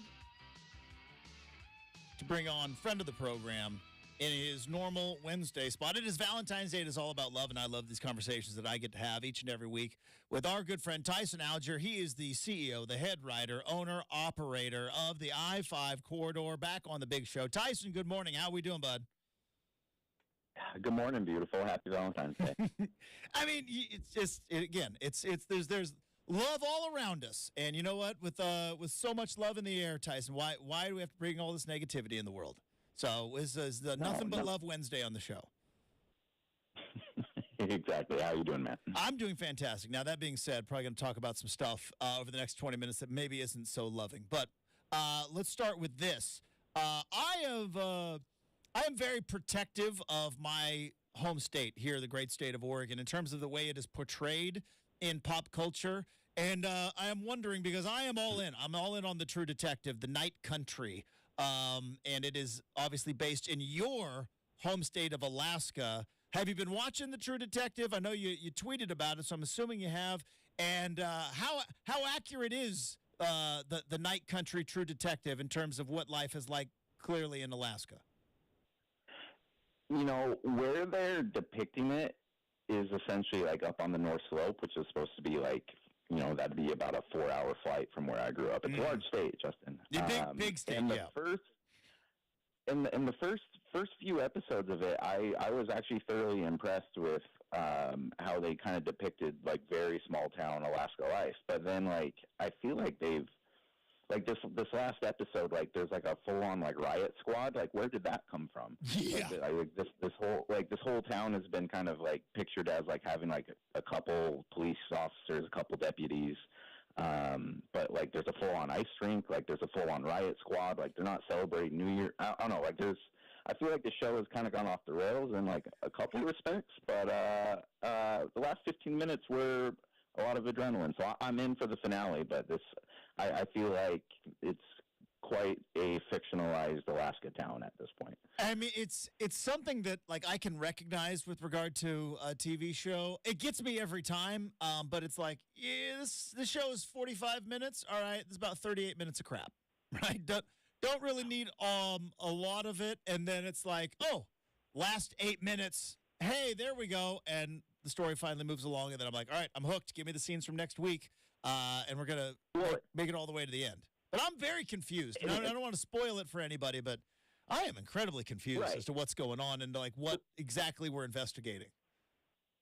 And that's the thing for me too, is I've never been this is my first season of True Detective that I've watched. Shane Hoffman convinced me to get in on this season, and I thought there'd be like a lot more like detective work. Like it just, yeah, I think that this might have been better as like a movie instead of a 6-hour miniseries.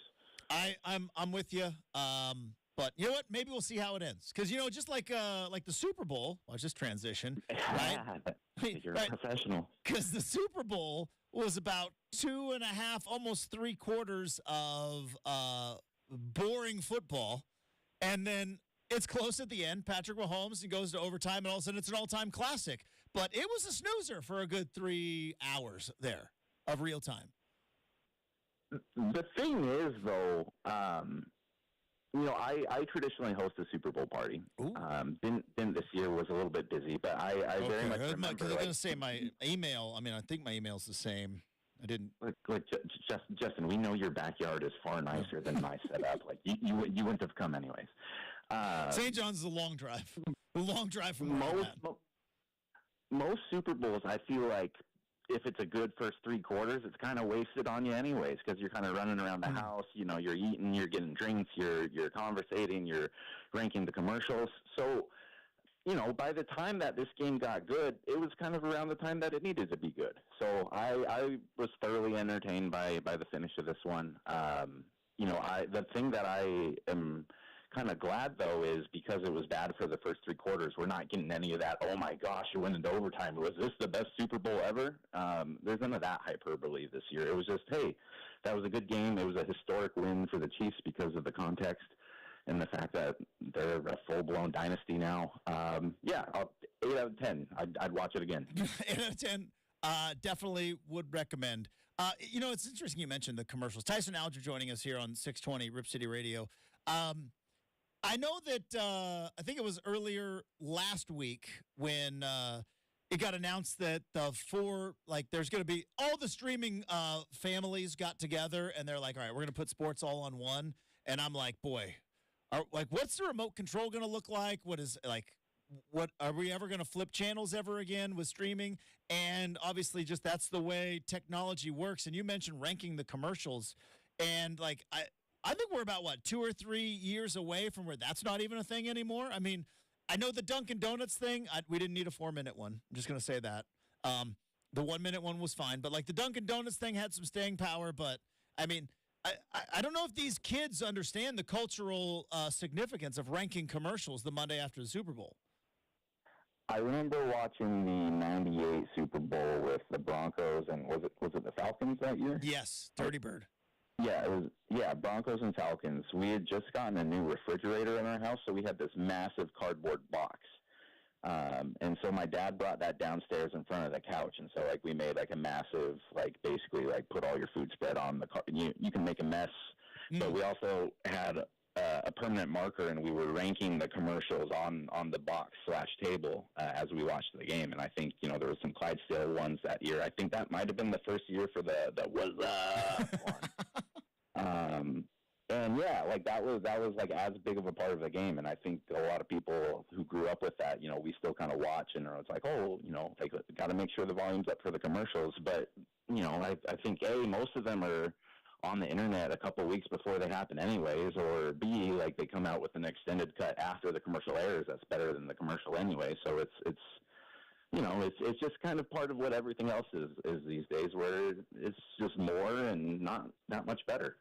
Tyson Alger from the I-5 corridor joining us here on 620 Rip City Radio. All right, let's shift gears. Let's talk some college hoops. A couple of weeks ago, we were talking about Oregon basketball, and it seemed like all was well in the Dana Altman world, right? They were, they had some nice wins. They were leading the Pac-12. They had a couple of nice, even non-conference wins against Michigan, and it felt like, unlike last year, Dana Altman really seemed to kind of like this team. And last couple of weeks have not been kind. They got swept on the road in the mountain schools. Really didn't have a lot left in the tank when they lost to Arizona, lose to UCLA. And then they lose to, now Washington State's better, but lose to Washington State at home. And you used to be able, Tyson, to set your watch to this time of year, right? It's Valentine's Day. You got to get flowers for the misses, and Dana Altman's teams are going to start to figure it out. And it seems like that hasn't really been the case this year or the last couple of years. What's going on with Oregon basketball? What is the Dana Altman will figure it out by February magic kind of gone? Well, now this time of year, you're getting flowers for whoever's undergoing season-ending surgery. It seems like, it's that's also true. That's another, yeah. I mean, it just kind of feels like the exact same thing we've been talking about the last 3 years, with just kind of a little bit of a different flair to it. It was 2 years ago that team didn't play hard enough. Last year they weren't playing smart enough, and this year it's kind of a combination of all three, or all two. They're a very talented team, and it's really kind of confusing when you watch them out there, because during that Washington State game, N'Faly Dante was doing absolutely everything. But then again, they also haven't been a good basketball team since N'Faly Dante came back to the lineup. It's kind of that small ball, efficient, high-scoring offense that they had to run when he was out, when Nate Biddle was out, who looks like he's out for the season now. Mm-hmm. It just doesn't seem like they've been able to kind of fit it all together. And then as they've lost a couple other guys with injury, I mean, we're just kind of in this limbo phase again, where this isn't a bad basketball team. Again, I wouldn't want to play them in the Pac-12 tournament, but they don't have an NCAA tournament resume right now. I don't think they've played consistent enough basketball to make you think that they're going to put together one unless they win the Pac-12 tournament. And what makes you think, from what you've seen the last month, that they're going to be able to do that? And so it's just a really frustrating one, because they had a lot of goodwill during the non-conference part of the schedule. They put together some of those wins. Don't go look at Michigan's record. They're not a very good basketball team, so that win doesn't look quite as good in context. But yeah, I don't know what to do with this team because there's still a lot of good young pieces. Jackson Shelstad, who was really good in the first half of the year and who has really kind of hit a wall here. He's just a freshman. KJ Evans is just a freshman. But it also feels like we've been doing this dance over and over again the last few years, and I think it's one that the Ducks really have to kind of figure out as they move into a new conference here. Like the Big Ten has some heavy hitters, and I just think it's kind of a tough look when you're a school that is so successful in almost every other sport you play, and the men's and the women's teams are just kind of swimming right now. Tyson Alger from the I-5 Corridor joining us here on 620 Rip City Radio. Tyson, here's a thought that I had as I was watching Oregon not be able to compete against Washington State. You know me, I love college football. I'm a bit obsessed with college football, and there is a trend that is going on in college football, which is Nick Saban just retired. A lot of people feel like he sees coming down the road what it's going to take in terms of NIL and transfer portal and everything else, didn't like it, and decided, you know what, I'd much rather sit on the game day desk and deal with that. Chip Kelly just left the head coaching position of a team that is heading into the Big Ten at a full price, a $75 million price, to go be an offensive coordinator at Ohio State. And a lot of people are like, yeah, Chip's never liked recruiting. I can only imagine now what it must be like. And that got me thinking about Dana Altman, and the changes that are coming to football are the same changes that are happening in college basketball, which is you got to have a money guy. Guys are going to transfer in and out, which Altman's never really had a problem with, but now you throw in NIL, you throw in how easy it is to kind of to leave, and his whole thing was, yeah, we'll get the transfers in and then we'll get them to play hard. I wonder how much longer Dana Altman's got in terms of his ability to keep his head above water in a changing landscape that you're seeing is taking out good coaches in college football. Basketball is going to be right down the road, right? Yeah, and the thing with Altman is, you have heard him when he's kind of been unhappy at times kind of play I could go coach junior college somewhere and be just as happy. Yeah. And I don't think that's true, to be honest. Because I think when Dana got that close to the Final Four, I think he kind of saw like the names that he was getting associated with, and I think he really wants that title. Like it's a lot easier for Nick Saban to hang it up at the end of this era by saying, I won 7 national championships. I did this, I did that. Like Dana is one of the most competitive people that I've been around, and I think that he probably knows Oregon's his best last shot to do that sort of thing. I don't think he probably enjoys this era. I don't think he likes this era, but it's kind of like a coach who, you would associate being with like the old guard who wants to get out of this. But, he got really close a few years ago, and I think that's just kind of what they're still chasing. And that's the thing when you watch them too. Like, I went to a women's game and a men's game this week. Like, Kelly Graves was completely checked out on the women's side. Like, he barely left his chair. He looked like he was kind of just like watching a train wreck the entire time. Whereas Altman's still out there, like, coaching, running up the floor like he's like 40 years old.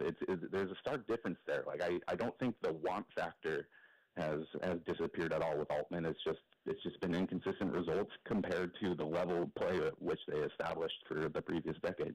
Tyson Alger from the I-5 Corridor joining us here on 620 Rip City Radio. One of the things kind of snuck in under the Super Bowl radar, and we mentioned it the last couple of weeks. Your guy, you mentioned Shane Hoffman on True Detective, which, by the way, season 1, worth your time. Just going to throw that out. Highly recommend season 1. But your boy Shane Hoffman, he called it. So Chip Kelly is looking to get out. He was now not quite the NFL route, even though I think he interviewed for at least 2 NFL jobs that we know of. Maybe there was a third in there. It sounds like he also was interested in the Iowa offensive coordinator job, and now he leaves UCLA to go take over as the offensive coordinator at Ohio State. And, Tyson, if this is any other coach in the country, this is a bit of a head-scratcher. I've been lucky enough to cover Chip Kelly a lot. Nothing he does surprises me. He clearly does what he wants to do, but man, what a kick in the junk if you were UCLA in mid-February to just have your coach just up and bounce. Yeah, no kidding. For the 4 teams that are joining the Big Ten here, it's not going to go well for all of them. Like, yeah. Even if all 4 teams were coming in and humming at like a great clip, like just odds are saying that chances are one of those teams would be unsuccessful, maybe two of them. And UCLA is doing a really good job of, like, just volunteering and saying, hey, we got this, guys. Like, you guys go on, have fun at Michigan.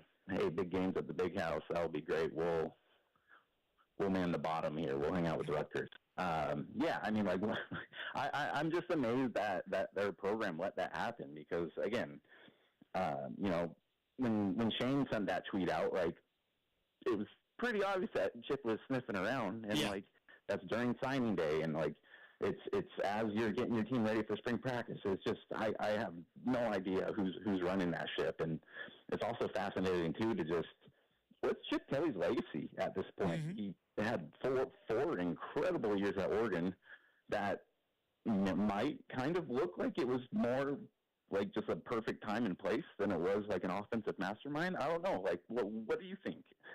No, it's there's a lot of things to it. I mean, perfect spot for the perfect program, right?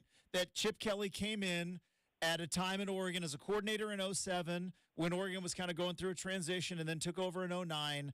And Tyson, I don't know if there was another top 25 program in the country that a fan base would allow a coach to come in and be like, yeah, we're going all no huddle, super fast, kind of at the time, super trendy offense. Because if you're at, you know, another top 20, they're like, whoa. No, we need to huddle. We need to snap to the quarterback under center. We need to establish the run. But the fact that Oregon was kind of one of those programs and the rules hadn't been shifted yet to where, you know, you see the they hold up the snap and let the defense make substitutions.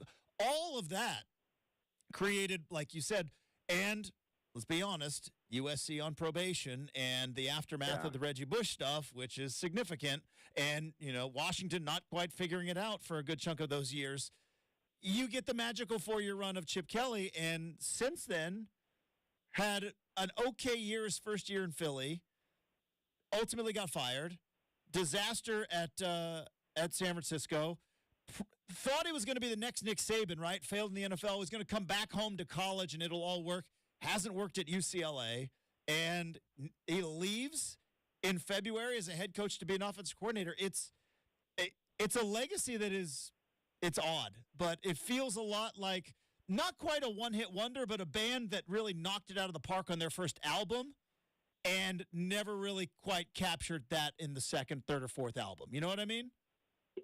It does make me kind of wonder a little bit, though, of where would have Oregon been if Mike Bellotti was 10 years younger?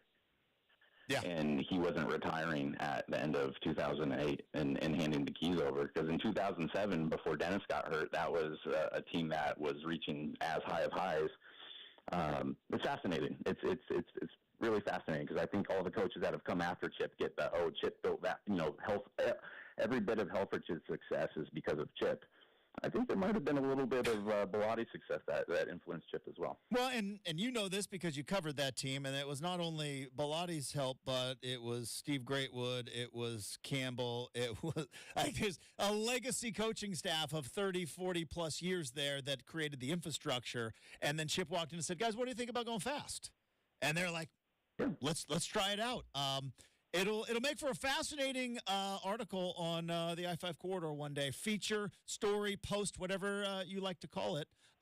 And people need to be checking. By the way, you got the Lake Oswego native, Dawson Jaramello. He's the feature. He's got the mullet. You're a hockey guy. You ever rock the mullet? You ever go full hockey mullet, Tyson? My hair kind of just sticks straight up, so it doesn't kind of...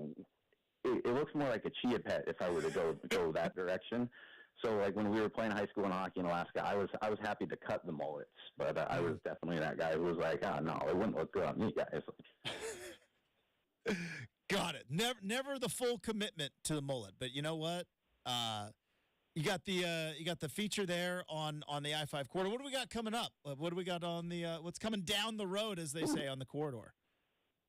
All right, so we have a basketball fast break publishing here in about 2 hours with notes on men's team, women's teams, all that sort of thing. I'm talking with longtime registered guard reporter columnist Bud Withers later today to kind of dive into.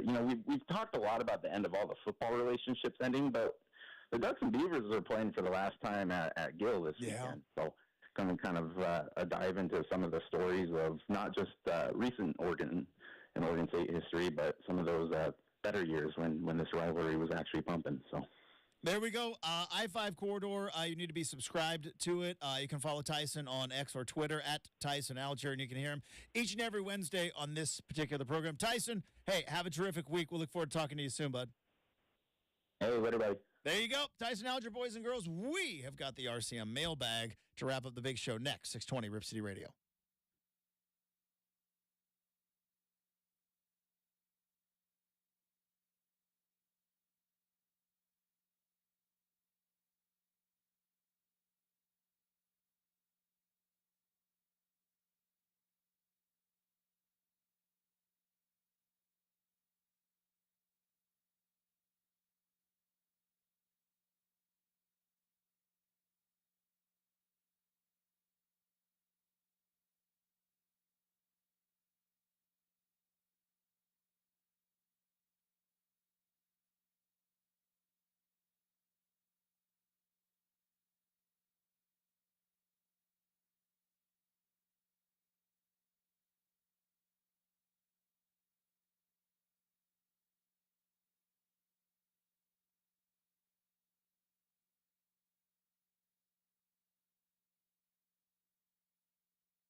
Had to hit the post right there. Had to nail the post. All right. Welcome back to Rip City Mornings. Final segment of the Big Wednesday show, which we wrap up the show the same way each and every day with the RCM mailbag. Random questions, any subject, any topic. Nothing is off limits, and I repeat, will not duck the tough questions. Here we go. Let's open up the mailbag.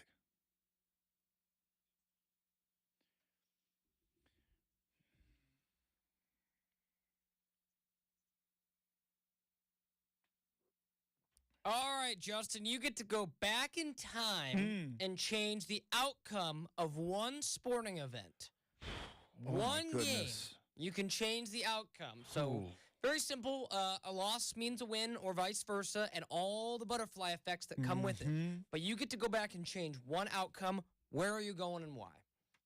I've got a lot right off the top of my head as soon as you thought about this. 1991 Game 7 World Series. The Braves would have won. Went to extra innings, lost that game to the Minnesota Twins. Who knows what would have happened, but probably not a real butterfly effect after that, but just would have made me not cry as a 12-year-old. That's the Joneses? No, that's the 98 Braves. This is the 91 Braves. Okay, so wave. A lot of Braves heartbreak in my life. So, That's 95. That's fair. We'll have 95 and 22 forever, but...